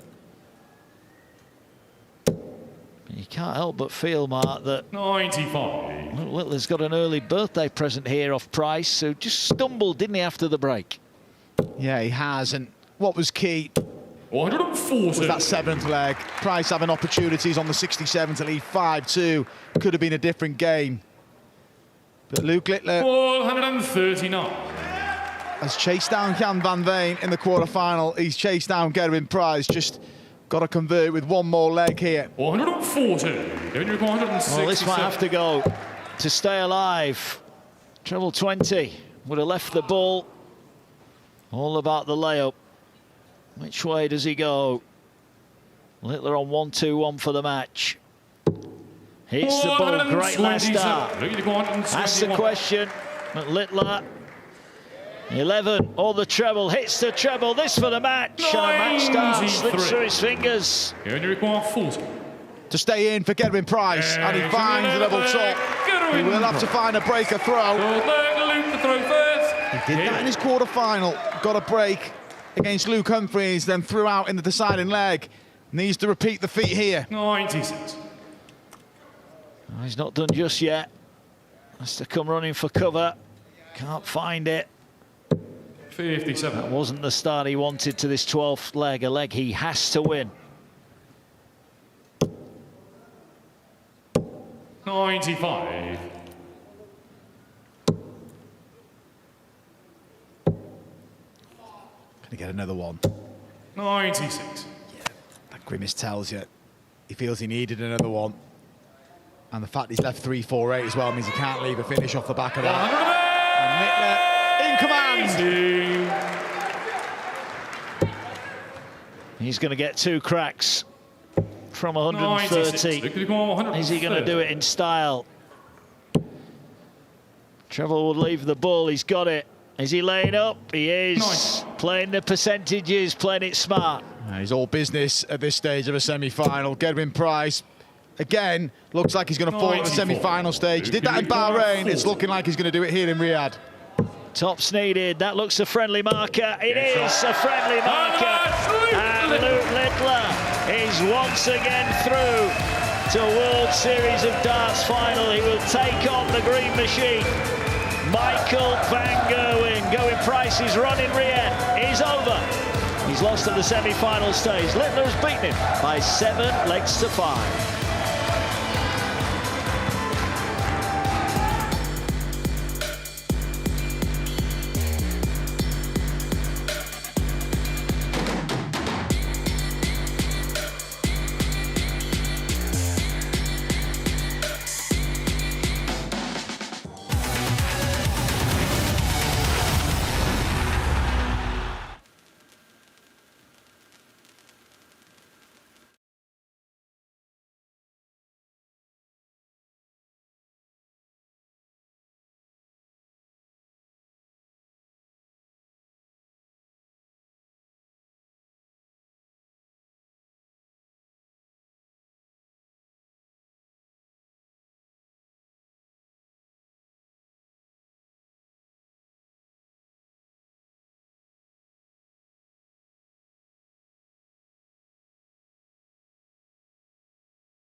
Well, it was another close encounter there, wasn't it? But in the end, the world #1 comes out on top over Gerwen Price and is through to the final where he will be facing Michael van Gerwen. Why don't we take a look at how they both got there? We know the final will be taking place in about 15 minutes' time. So take a look at this. Well, what a night of darts we've been treated to so far there, Webby. Different routes to the final. Look, it's been a competitive night as we expected. It was very one-sided 24 hours ago, but it's been a quality contest throughout tonight. And I think we have had deserved finalists. They've timed their moves at the right moment. Gerwen Price and Nathan Aspinall will be disappointed in those semi-finals, but Michael van Gerwen and Luke Littler found those gears to set up this final. And we were so close. The crowd were all excited too, to almost seeing a 9-darter. We saw 7, didn't we? Yeah, from Luke Littler, 7 darts in, and he went for the treble 17 to lead the double 15, and he threatened it again. I think he went 6 in further on as well, but he was really determined. And we said tonight it lended itself to having more opportunities, because just with the standard creeping up, you're going to play more legs, bounce off each other, and yeah, Luke Littler agonisingly missing out on that 8th dart. The crowd really engaged as well, but yeah, it's still one more contest, one more game for that chance of that perfect leg. That's moments away. You mentioned the standard of all the performances there. There wasn't really a matchup where one player walked away with it, was there? No, like I said, it lends itself. You see this pattern happen a lot in the World Series, because the qualifiers just lacking that bit of experience open night. Yes, Manlock got that victory over Danny Noppert, but it's been a quality night tonight, and we've just one more game to go. Familiar foes, they contested the World Series of Darts finals final in Amsterdam, so this will be a huge contest for both, and a chance for Michael to set his stall out for the year with back-to-back tournament wins. Look, I know it's all about the now, but we've got to throw back to the quarterfinals and just look at the stats between Van Veen and Littler there. Really egging each other on. Look, you've just got to say from that, Luke Littler with that average there, you know, one of his best averages was from New Zealand, and now it's back on again. It was just a brilliant contest, wasn't it? And what it doesn't tell you, there was a 3-leg lead for Jan Van Veen, who was dominating the tie. He had a double break in there, and then Luke Littler fired back with those. Well, he almost made the perfect leg, but he's never down and out in a contest, Luke Littler. He wasn't in that quarter-final, he wasn't in that semi-final. Michael van Gerwen will be all too aware, even if he gets out in front, expect the barrage to come from Luke Littler. And what about the first semi-final in Van Gerwen and Aspinall? Yeah, there were very similar semi-finals in terms of Michael trailed 4-2 like Luke Littler did in the second semi-final, but just kept himself together. Nathan will be disappointed, he had that advantage at the break, and Michael didn't really do anything spectacular to get back level, but from there on in he just held off Nathan Aspinall. He's been clinical tonight. I've been impressed with his finishing over this tournament and the one in Bahrain, and he's going to need that, but he's going to have that blend with the big scoring to compete against Luke Littler in the final. He did warm up against Aspinall from Bunting though, didn't he? His doubling was a lot better. Yeah, I said that's been the strong point of his performances. Look, he can score, but if you have a poor scoring leg, he's bailing himself out with a big finish. And if it all comes together, it's warming up nicely for Michael van Gerwen. Not just in this final, but in terms of the year going forward. A lot of prize money to defend on the main order of merit, so it's a challenging year for him, but the early signs are really good. Look, one of the main headlines so far tonight before the final is that Michael van Gerwen could go back-to-back. We know he won in Bahrain, and it could be his 18th World Series title. Do we see that happening tonight? It's a huge challenge for him, isn't it? But what he's ready for. I was impressed with his attitude in Bahrain, not just the performance, it's just his demeanour. And like I said, it's a big year for him in terms of his main ranking. This is a distraction from that, but it's important. He's been a huge part in the growth of the World Series, and he'd be a fitting winner tonight, like he was in Bahrain, but he's got a huge obstacle to overcome. And we've got to talk about the other semi-final in Littler Price, because Price got off to a bit of a fast start too, but again, he didn't kick on really, and Littler was too good. Yeah, look, Gerwen Price have a few regrets about that semi-final. He got out 4-2 in front. He was brilliant in that first half of the game. You'd probably feel a little aggrieved he didn't have a big lead, but he did get that breaker throw and led 4-2, had a chance of 5-2, and from there, he was just under a bit of pressure, and he couldn't get him back in the contest. Missed too many crucial doubles at crucial times at the back end, and there we see, once Luke Littler got out in front, he just held himself together. Two very similar finals, but Luke Littler getting over the line, getting a little bit of revenge over Gerwen Price after that defeat in Bahrain. Yeah, the match stats there show that it was a pretty close encounter, a pretty close tussle, wasn't it, Webby? Yeah, it was, and it's just a timing of missed opportunities from Gerwen Price. It was a good contest. He was averaging north of 111 after the first 6 legs. Had he taken that 67 to lead 5-2, you never know, but Luke, as we know, is never down and out. He trailed by 3 legs in the quarter-final, fought back. He fought back in that semi-final as well. We're very much looking forward to the final, aren't we, Webby? But for those of you that missed the final where Michael van Gerwen lifted the title in Bahrain, take a look at this. 8 of the PDC's finest about to battle it out for the right to become the champion here in Bahrain. It's going to take a special display for Price to get the better of the new key this evening. A smile from Littler, a roar from Price, and the Iceman getting pumped up. Here's an opportunity, missed by a fair bit there, Luke Littler, for a 4-1 lead, and he tidies up. Luke Littler floundering. Michael van Gerwen knocks out last year's champion. Some quite superb doubling from both players, but Nathan Aspinall knocks out Luke Humphries. Double A for a Dutch demolition. Van Veen beats Noppen. And on his 50th World Series of Darts appearance, Michael van Gerwen is into the final. Van Veen for the match and a place in his first ever World Series of Darts final. A dream final here in Bahrain for Dutch darts. Well, Michael waiting in the wings on the 130. Will he get the chance? He's going to get the chance. That was a wild last start from Van Veen. Will he be made to pay? Oh, magnificent from Michael van Gerwen. He's got 2 darts for a 4-leg lead. He only needs 1 to get back within 1. And he gets it right in the bottom. It's 3 on the spin for Van Veen. Can the Green Machine do it? Michael van Gerwen is your Bahrain Darts Master 2026. Well, the World Series in 2026 has already got off to a cracker, hasn't it? Just take a look at the schedule. We started the year off in Bahrain, of course, and we didn't have to travel far to get here to Riyadh, where the final awaits us. And then next, we're off to Europe, to Copenhagen for the Nordic Darts Masters. And then if you could take a break from the World Cup for 1 quick minute, of course, we have the US Darts Masters in the Big Apple. And then we take the long journey to Auckland and then Australia as well. And then we end the season finale and the World Series finals in Amsterdam. But our final tonight, well, it looks like this, as you all know. Michael van Gerwen, the winner in Bahrain, well, he takes on the world #1 in Luke Littler. Now, as it got closer to the final, Webby, is this the kind of matchup that you wanted?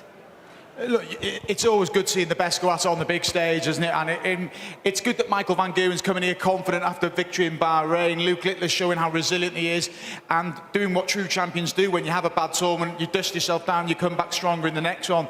Look, it's set up really nicely. They've both shown real qualities. I've mentioned the finishing of Michael, the resiliency of Luke Littler, who's trailed in both his contests tonight, and it's brewing up nicely. Look, it's about lifting the trophy, but it's also about legacy as well, being the first to do something in a brand new country. How much will that be playing a part in their minds? Yeah, of course, you want to tick that box, but when you're rivals, doesn't matter what final, what contest, what round you're in, you want to beat your rival. And for Michael, he's got those memories of winning the World Series overall in Amsterdam last year. He needs to use that, and he needs to start well against Luke Littler, because I don't think Luke Littler's going to keep trailing. So for Michael, just keep that finishing on point, add some scoring, and it should be a competitive final. Look, we know that Michael van Gerwen, he is the most successful player in World Series history, but how much of a part does that play when you are literally up against the back-to-back world champion?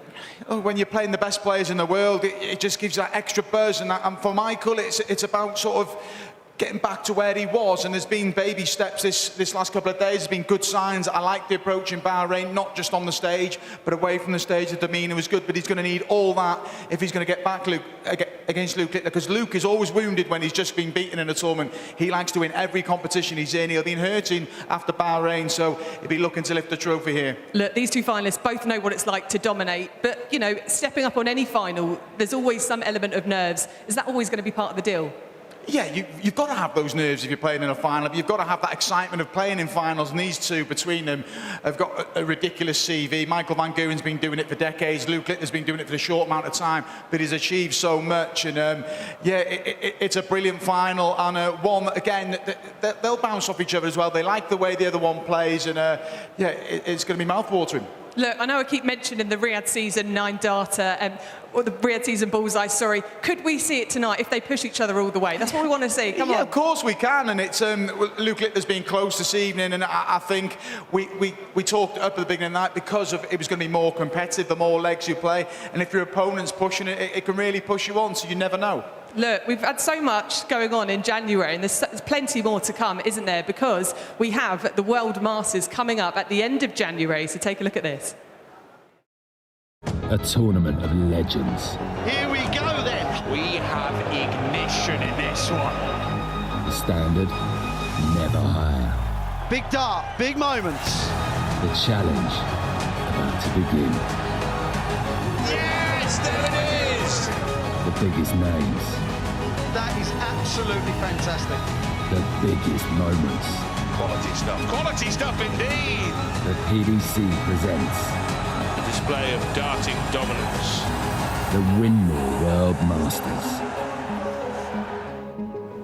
Yeah, that's really got us in the mood. We know that the Windmill World Masters has been revamped in 2025, so can you give the people at home what to expect really in the tournament? Yeah, they just kind of changed the format 12 months ago. It's a set format now, but they're quick fire sets. It's only best of three legs a set, so it goes on at a good pace. Luke Humphries, the defending champion. Luke Littler has yet to win that one. That one and the European Championship are on his radar to complete the set. It'll be an exciting 4 days in Milton Keynes. And look, knowing when you've done so much like Luke Littler, knowing that there's one missing and that's on your radar, how much more emphasis is on that for him? Well, that's his approach. The way he spoke when he won the World Match Play, it was like, right, I've ticked that off, let's move on and win the World Grand Prix. Done that, he defended his Grand Slam title, went back-to-back at the World Championship.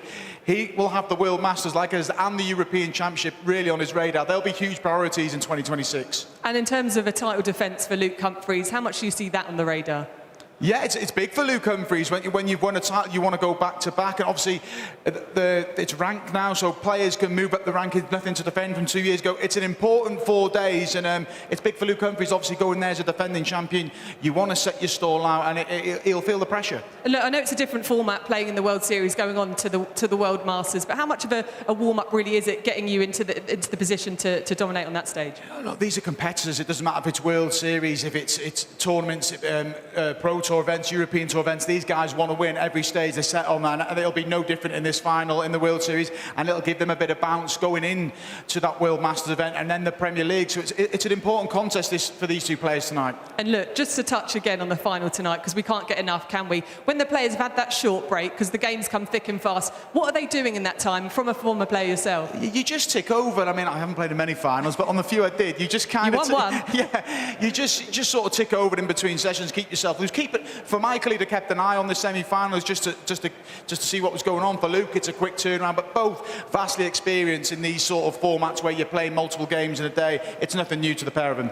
OK, the players, I think, are ready. But are you ready at home? Because the world #1, Luke Littler, takes on the most successful player on the World Series stage in Michael van Gerwen.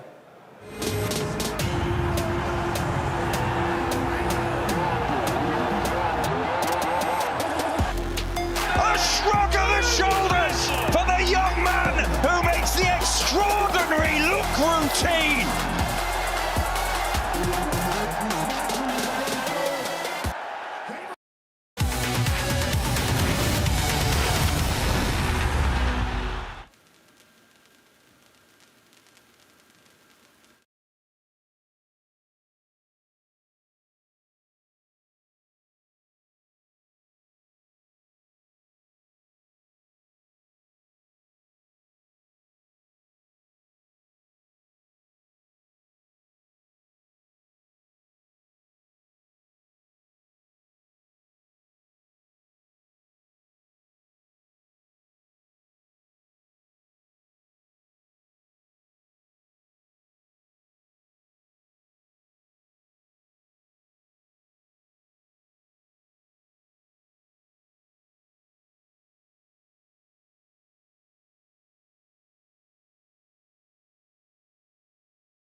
Well, you'll be pleased to know the final is moments away. Just look at that. Michael van Gerwen taking on Luke Littler. We couldn't have said it better ourselves. What a night of darts we've seen. And if the final is anything like the rest of the day, we're in for a special closer.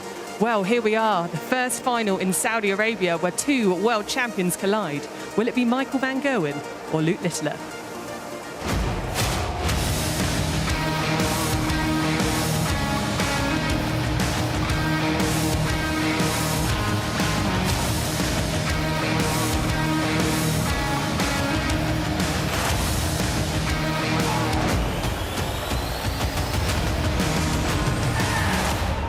This is the final.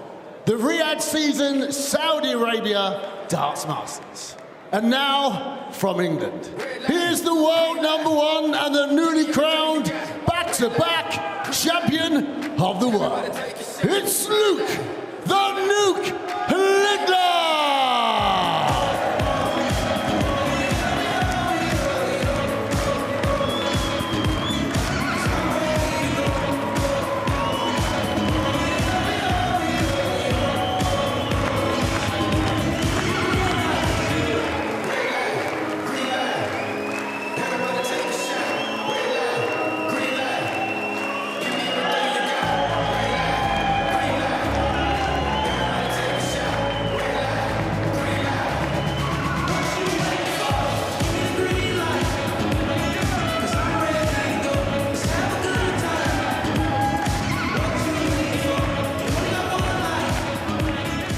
And now from the Netherlands, a winner of 17 World Series titles. Here's the 3-time champion of the world.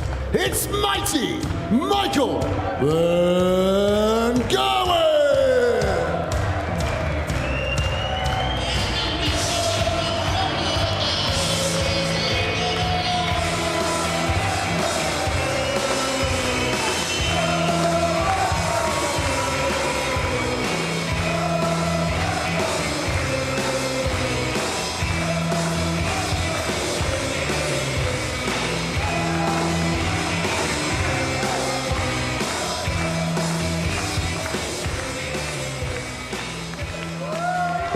What a final we have here. The Riyadh season draws to a conclusion with the Saudi Arabia Darts Masters final here at the Global Theatre in Riyadh. The man who's made more appearances than anyone else on the World Series of Darts stage is Michael van Gerwen.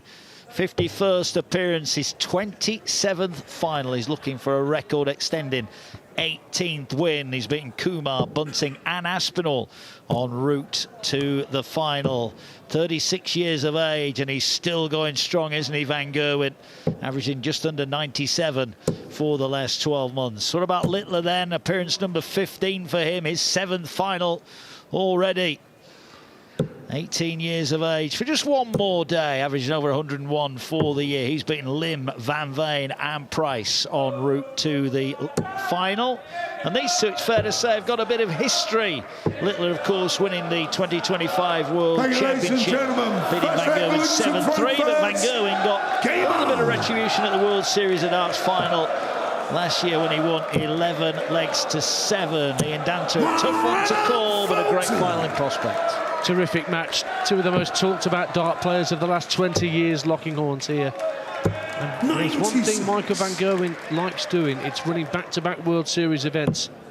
If he achieves that tonight, it'll be the 5th time in his career that he's won back-to-back World Series of darts events. But when you're up against Luke Littler, that scoring power is what you've got to get past.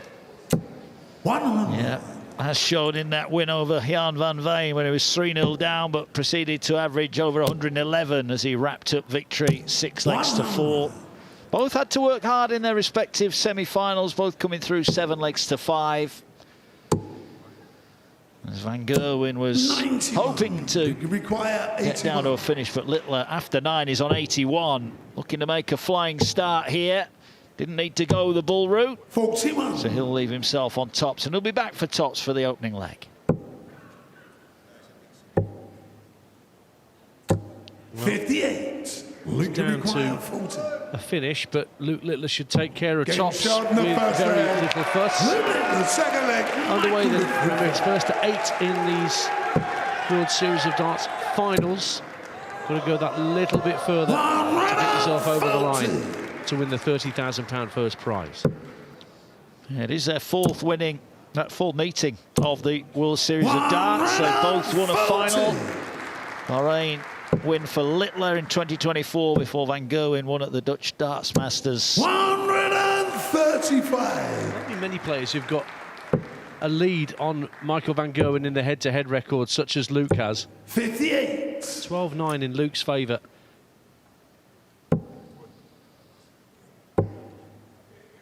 Certainly their recent meetings have been meaningful ones as well, haven't they? Plenty on the line when these two generally get their heads together. And this time it's Van Gerwen who's putting in a monster leg as he looks to get his first holder throw on the ball. Luke's hot on his heel though with that 171. Treble 20 missed out, so he's going to lay up. 59. Luke required 132. So the bull double 16, that's what he went for. Treble 19 hit, so he's in for the bull. Brilliant, absolutely astounding. Just makes it look so nonchalant, Luke Littler. Suddenly he's broken throw and it's 2-0. Yeah, the champagne shot taken out with a minimum of fuss, and look at this. Wow, what a start from Luke Littler. Couple of legs in and averaging way over 125. Monster start from Littler. Sometimes I can accuse Luke of being a slow starter, not on this one. 56.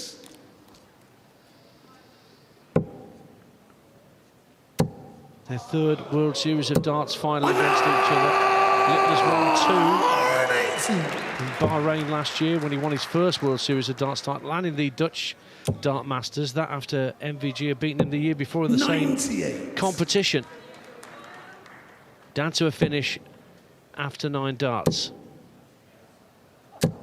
100. They're going to write MVG off, even if Littler's got off to this kind of a flyer. The 167 won't go.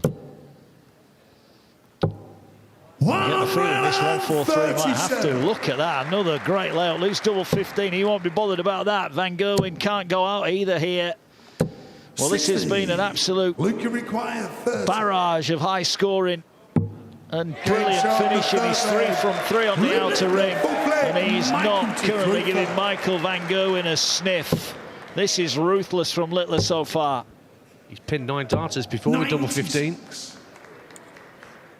Never a moment that he was going to split that and go for another double. And he's another maximum to kick off a leg. The 9 darter is on once again.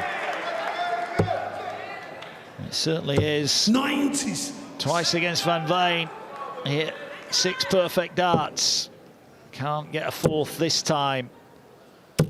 140. Michael Van Gerwen is averaging over a ton at the moment. He's not, quite simply, not getting a look in.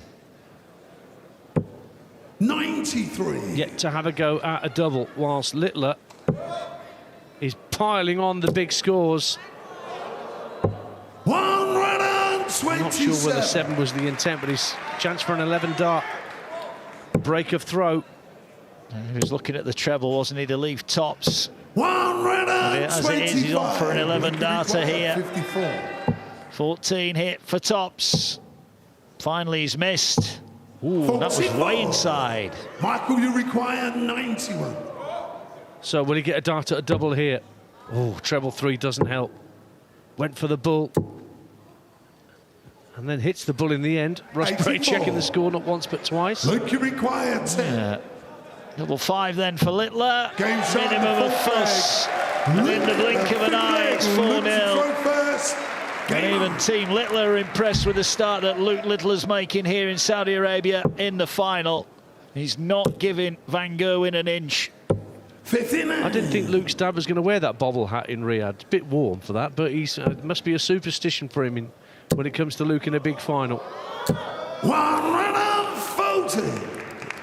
So to say there's work to do for Michael Van Gerwen, we'll be putting it mildly. Luke Littler is just irresistible at the moment. 134.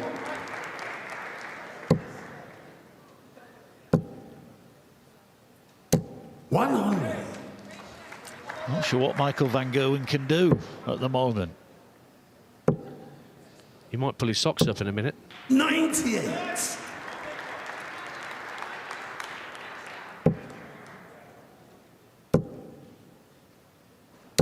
a good visit. 140. Well, you know one thing, he'll keep on throwing and he'll keep on asking the question. 58. And he has got a chance here against the Littler throw. 1-2-1 then to get the Van Gerwen party started. Treble 13, he's got it. Now he needs double 16. Magnificent from mighty Michael van Gerwen. He might be feeding on scraps, but he gets the chance and he takes it. First leg on the board for Van Gerwen, and crucially, it was a break. And he's got a hold going into the interval. Cannot afford to go in 5-1 down. 4-2 looks much more 134. reasonable scoreline for him to think about. Oh, look at this, those averages. 140. Outstanding. These two between them hold two of the three highest averages ever seen on the World Series of Darts. And another big visit from Littler. 140. Just popping them in, 2 treble visits everywhere you look. And Van Gerwen is down to a finish. 65. Michael require 164. He's taken out 1-2-1 just now. What about the 164? Not this time. 140. That's an outstanding layup. The 1-2-8 then for a 5-1 lead at the break. Brilliant. Needs another one of those. Can't find it.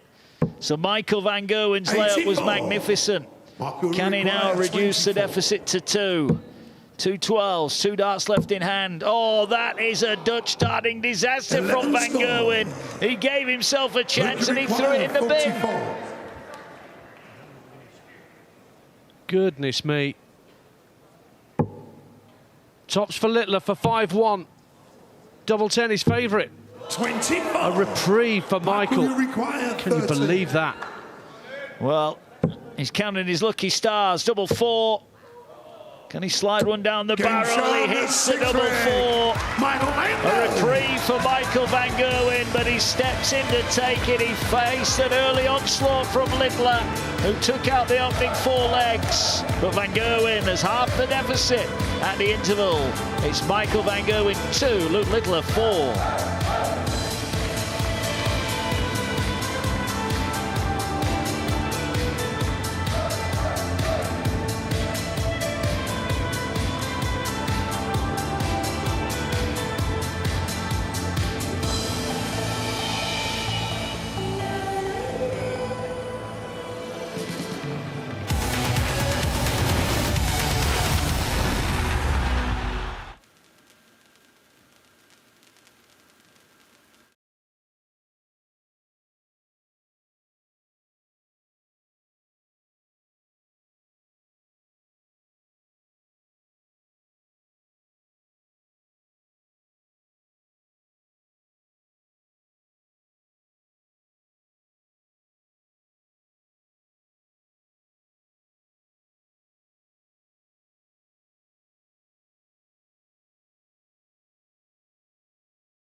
Well, the world #1 and world champion Luke Littler has been piling in the big scores in this final of the Saudi Arabia Darts Masters. But Michael van Gerwen doing his best to hang on to Littler's coattails.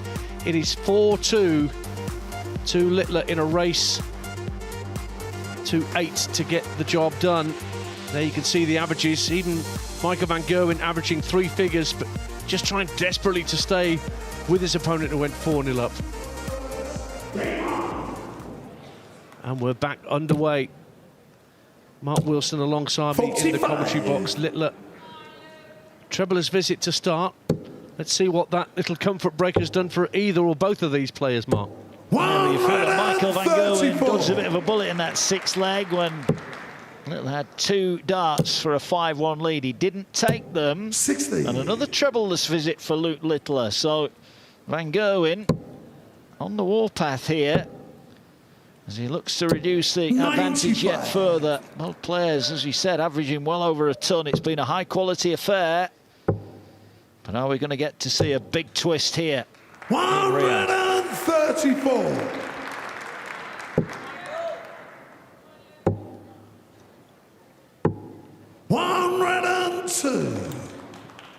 Good thinking there from van Gerwen, using the board well to get down to a finish.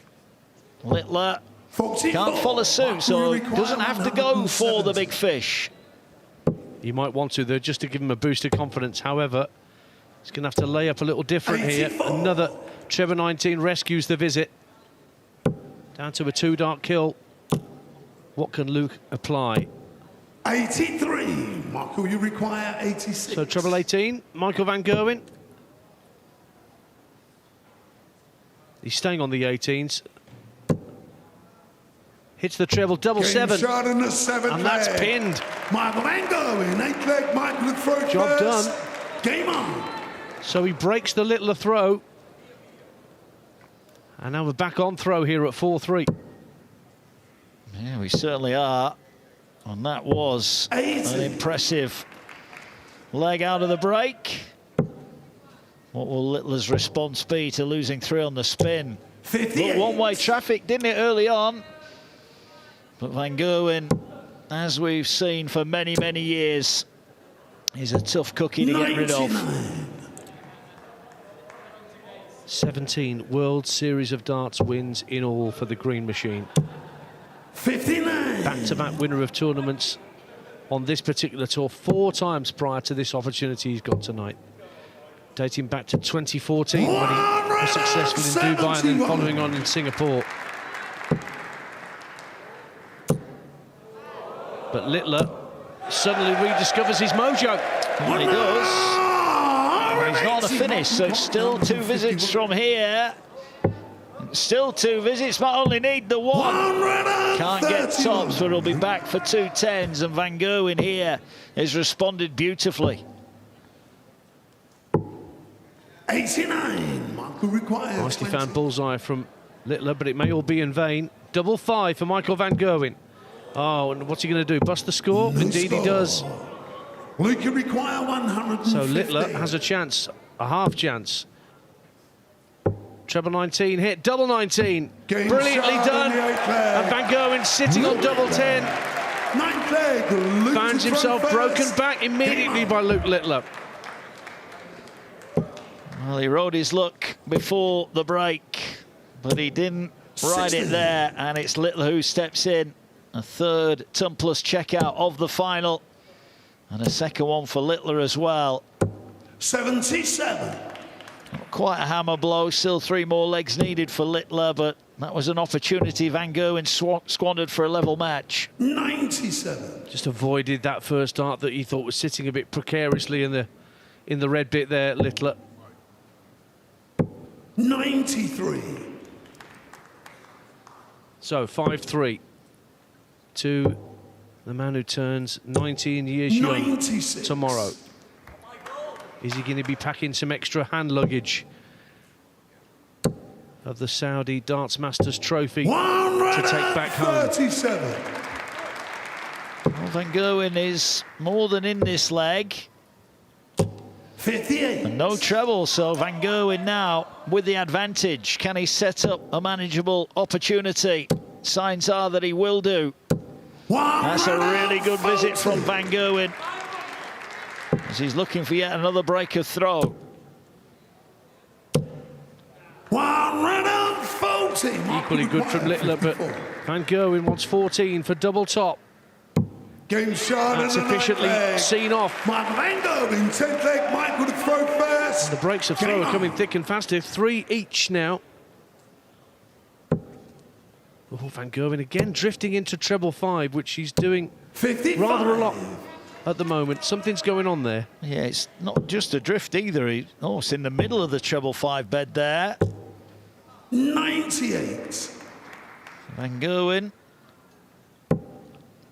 He's got back within 1 again. This time, can he level it up? They've both been pretty decent on the doubles, but there have been a couple of expensive misses for both in this final. 53.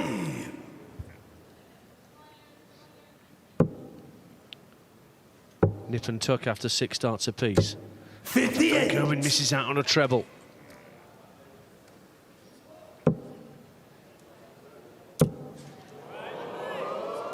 And look at exactly the response that Littler would want. Brilliant to leave the 170.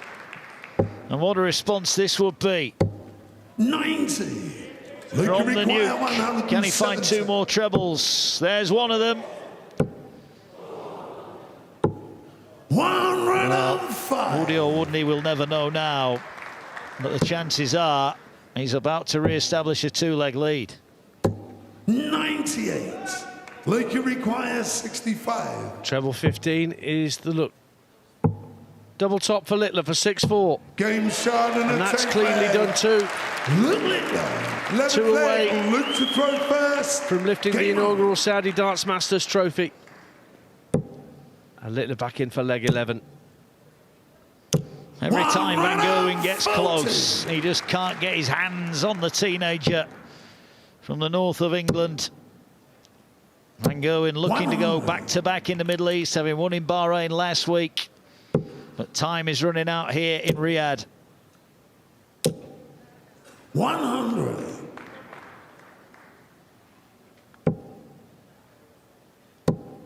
And as we've said before, those long points on Littler's darts just make it look like there's even more room to fit 180s in that red bit. As is being shown. Almost.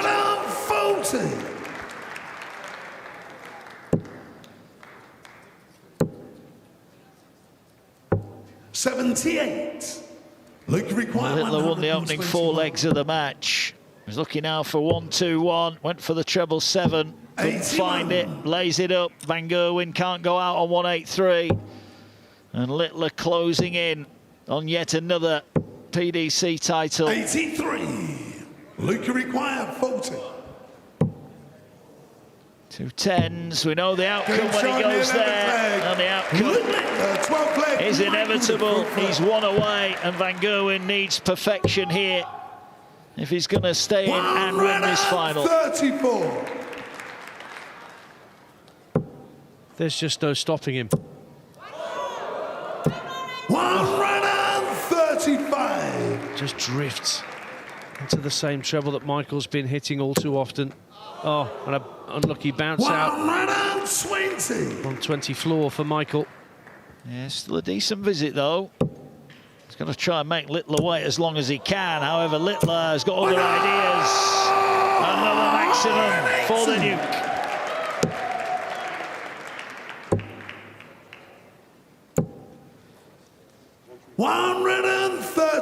It's a good response from Michael Van Gerwen to get down to a finish on throw. 41. Michael require 100. Rare lax visit from Littler. So treble 19 hit. Another 19 for double 16, and suddenly Michael Van Gerwen picks off his second ton plus finish of the match. He's not done yet, MVG. No, he's not. Showing his quality once again.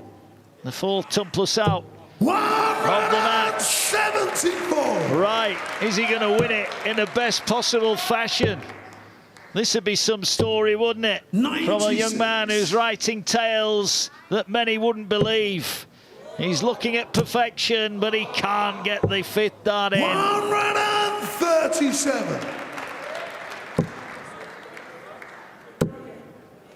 Back comes Michael. That's only his second maximum, Michael van Gerwen. Littler's hit 6. And he's so close to taking the title now. We're in hit and hope territory here for Van Gerwen, who's averaging over 102. And yet he's never quite had a handle on Littler, who needs tops for the title. And it's another World Series of Darts win for Leung. The look from Van Gerwen says, what was I supposed to do with that? It's all smiles for the man who'll be 19 tomorrow. He'll leave Riyadh as the inaugural Saudi Arabia Darts Master. Another pleasing couple of days for the Nuke. He's been outstanding again, 104.84 he averages in the final. It's high quality stuff from Luke Littler. His eyes will turn onto the Masters next week. One title he hasn't won, but he is the first winner here in Saudi Arabia, and he's won in some style. He's seen off the green machine with a big, big win, and the damage was done really in the opening 4 legs, when he raced into a 4-0 lead, and whilst the average did come down a little bit, he still averaged in excess of 104. It's a sterling performance from Luke Littler. He has beaten Van Gerwen once again in a World Series of Darts final. It is Littler who reigns in Saudi Arabia. It's a win in Riyadh, as Littler beats Van Gerwen by 8 legs to 5. And now our presentation party. Nuaf Gumasani, Executive General Manager from the General Authority for Entertainment, and Chief Executive of the PDC, Matthew Porter.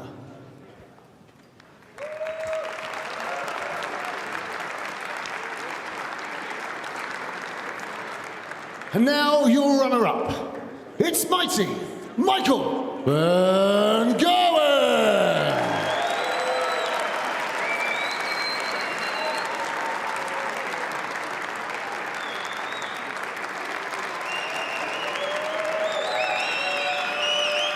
And now, for the very first time, we crown our winner. The Riyadh season Saudi Arabia Darts Masters. It's Luke, the Nuke Littler!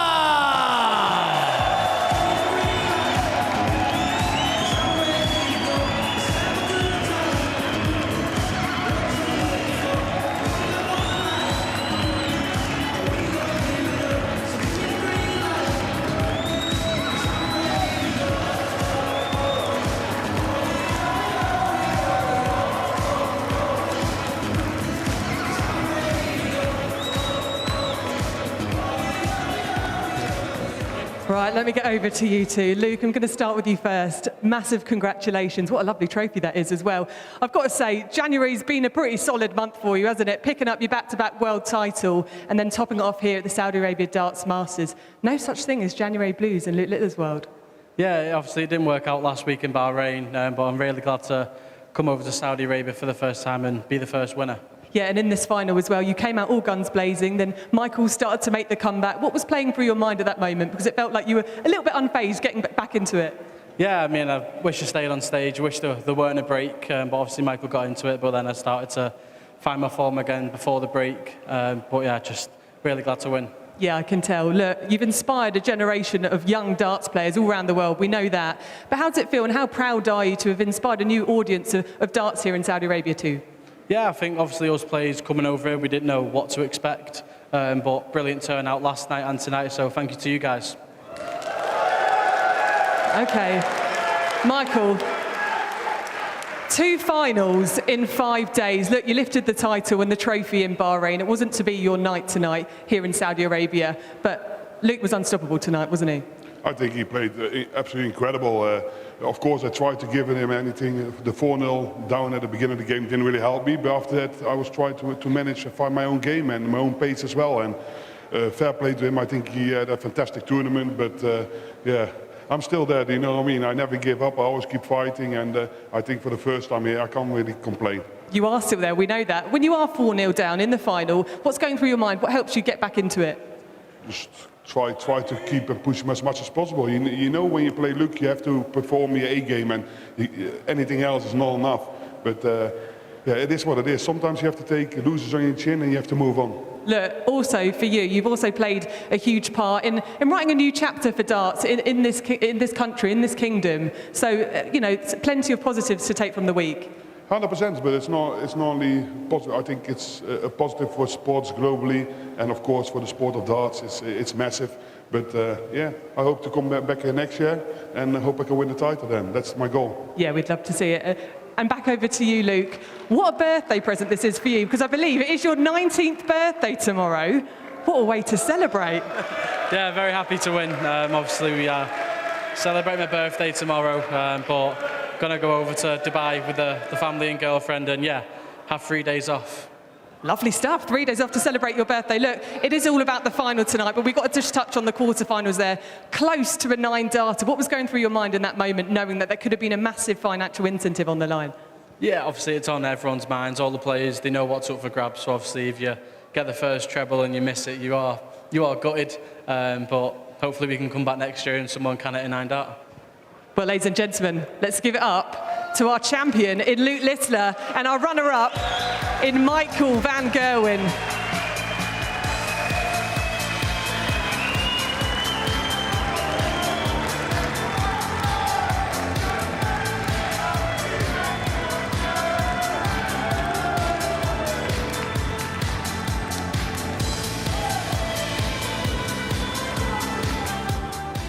A tournament of legends. Here we go then. We have ignition in this one.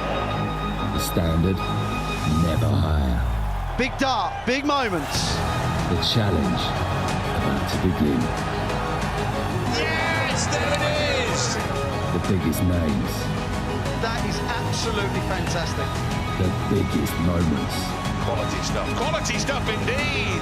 The PDC presents A display of darting dominance. the Windmill World Masters. Well, another dominant display from Luke Littler there, wasn't it? It started off all guns blazing, went 4-0 up, and then Michael van Gerwen started to make the comeback, just like they said, didn't they? Yeah, it was a spirited display from Michael, but I expected that from Luke, having trailed in his quarter-final and his semi-final. He'd have been conscious not to let it happen again, and he got out in front. He's a good front runner, and Michael kept coming back at him, but it was a professional performance from Luke, and that's what champions do. When they have a setback, he won at the World Championship, didn't win in Bahrain, gets back in the winners' enclosure here again, and it all bodes well going into that World Masters in just over a week's time. Yeah, for sure. How much confidence will that bring Luke going into the World Masters, the one that's kind of left him behind? He hasn't really got hold of that title yet. No, he hasn't, no, and I think they're high on his priority list, the World Masters and the European Championships in October. So for Luke to go there on the back of a win, he'd be full of confidence, and even if it hadn't gone to plan here, he's a back-to-back world champion. He just dusted himself down, but yeah, again, he will be the man to beat in Milton Keynes. And look, from that final, we've seen the crowd on their feet for that as well. So we touched in the winners' interview there how much they've inspired a new audience here in Saudi Arabia. Yeah, it's been a different audience. The players have said that. It's been a kind of subdued audience, but good order. It's a different environment, but they've adapted well, and I thought tonight was a brilliant session. I think both players played well to get to the final. Luke just had a bit too much for Michael. And throughout the whole day, wasn't it, we've seen some special darts. It was close encounters literally throughout the whole session we were treated to. It's been really competitive, and we knew it would be. It generally follows that pattern on the World Series, and it did tonight. And Leung again was the story of last night, defeating Danny Knott, but he pushed Nathan all the way. 4 quality quarter-finals, and like I say, culminating in a brilliant final, and it's Luke Littler walking away with the trophy yet again. And it's not a bad birthday present, is it? A 19th birthday present, picking up the title here in Saudi Arabia. No, he keeps winning trophies, doesn't he? He's not going to stop, and a well-earned break for him now, but he can't rest for too long. Like I said, win my World Masters is high on his list. He hasn't won that yet. He'll want to get that trophy in the bag. Well, the final was so good, so let's just show you the closing legs of it. 10th leg, Michael to throw first. The breaks of throw are coming thick and fast here. 3 each now. Oh, van Gerwen again drifting into treble 5, which he's doing 55. rather a lot at the moment. Something's going on there. Yeah, it's not just a drift either. He's almost in the middle of the treble 5 bed there. 98. Van Gerwen. He's got back within one again. This time, can he level it up? They've both been pretty decent on the doubles, but there have been a couple of expensive misses for both in this final. 53.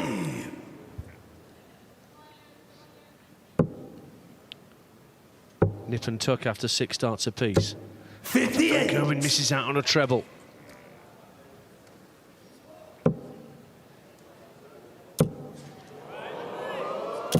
And that is exactly the response that Littler would want. Brilliant to leave the 170. And what a response this would be. 90. From the nuke. Can he find 2 more trebles? There's one of them. 105. Would he or wouldn't he, we'll never know now. But the chances are he's about to re-establish a 2-leg lead. 98. Leung requires 65. Treble 15 is the look. Double top for Littler for 6-4. Game shot and that's cleanly done too. Littler. 2 away. Look to throw first. From lifting the inaugural Saudi Darts Masters trophy. And Littler back in for leg 11. Every time Van Gerwen gets close, he just can't get his hands on the teenager from the north of England. Van Gerwen looking to go back-to-back in the Middle East, having won in Bahrain last week. But time is running out here in Riyadh. 100.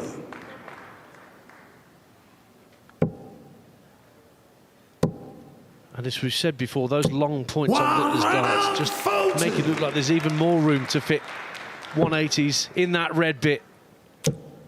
As is being shown. Almost. 140.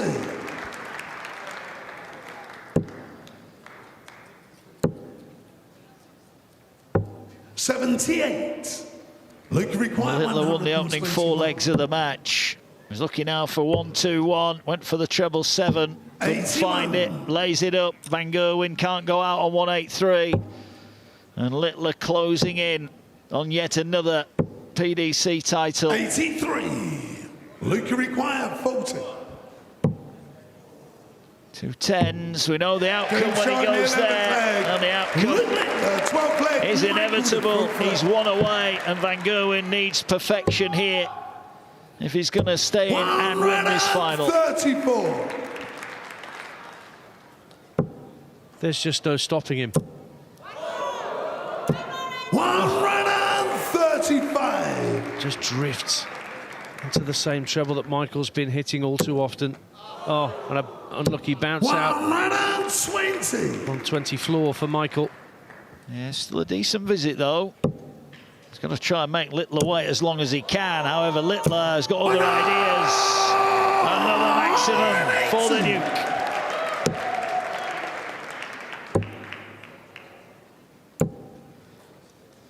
$139. It's a good response from Michael Van Gerwen to get down to a finish on throw.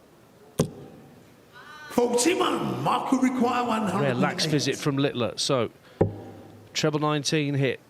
Another 19 for double 16. And suddenly Michael Van Gerwen picks off his second ton plus finish of the match. He's not done yet, MVG. No, he's not. Showing his quality once again. The 4th ton plus out of the match. 74. Right, is he going to win it in the best possible fashion? This would be some story, wouldn't it? 96. From a young man who's writing tales that many wouldn't believe. He's looking at perfection, but he can't get the 5th dart in. 137. Back comes Michael. That's only his second maximum, Michael Van Gerwen. Littler's hit 6. He's so close to taking the title now. We're in hit and hope territory here for Van Gerwen, who's averaging over 102. And yet he's never quite had a handle on Littler. who needs tops for the title, and it's another World Series of darts win for Leung. The look from Van Gerwen says, what was I supposed to do with that? It's all smiles for the man who'll be 19 tomorrow. He'll leave Riyadh as the inaugural Saudi Arabia darts master. Another pleasing couple of days for the Nuke. Well, we've got off to a flyer in 2026 with the darts. We've had 2 World Series events done and dusted, but we're far from done, aren't we, Webby? Because next, in a week's time, we're off to the 2026 Winmore World Masters. You'll most certainly be there. And then in March, from Minehead, the Ladbrokes UK Open, where I'm sure for next week, Luke Littler will be wanting to take his fine form onto that tournament. Yeah, of course he will, and we've harped on about it that he hasn't won that title yet, but come sort of October, he could have won each major title once already in such a short span of his career, so it's an amazing achievement, but he goes there in fine form. He will rightly be the favourite, and it's now up to the other players to find a way to stop him, because players have had a go tonight, they've got out in front, but he's never beaten in a game. He's spirited, and he controlled that final, and yeah, a brilliant display, and a decent birthday present as well. Absolutely. Who's most likely to stop him? Who's most likely to get in his way? Jan van Veen tonight threw everything at him, and he withstood it, so he's playing great at the minute. He'll be confident. Good signs for Michael van Gerwen in the last few days, winning in Bahrain, a final here. Luke Humphries will always pose a threat, but it's piecing it all together, and if Luke plays like he can, he will lift that trophy. Look, being honest, coming to Saudi Arabia for the first time here for the darts, we didn't know what to expect, but it's been an absolutely cracking night of darts, hasn't it? It has tonight, yeah. It was obviously very one-sided last night for the players, but this night was going to always be competitive. Quarter, semis and final. All the 8 players have played their parts. A good story with Manlock Leung as well. Backing up, obviously he didn't win tonight, but he backed up the performance level. He was good, he pushed Nathan all the way, so we expect a lot more from him. He'll go back to the Asian Tour, and we'll see him surely at the World Cup and the World Championships come the end of the year. And do you think the sport's done enough to come back? I feel like it has. Yeah, of course, the players have done their part. That's what the World Series is about, bringing our best players out here and putting on a show, and they've certainly done that from start to finish, and it culminated with the world #1 and back-to-back world champion lifting the trophy. Look, it's been an absolutely special night in the Kingdom for the very first time, but in the end, it was Luke Littler who is the Saudi Arabia Darts Masters. What an incredible, incredible session of darts we've seen. We've seen crowds on their feet, learning a new sport for the very first time, but the world #1 lifts up the trophy once more.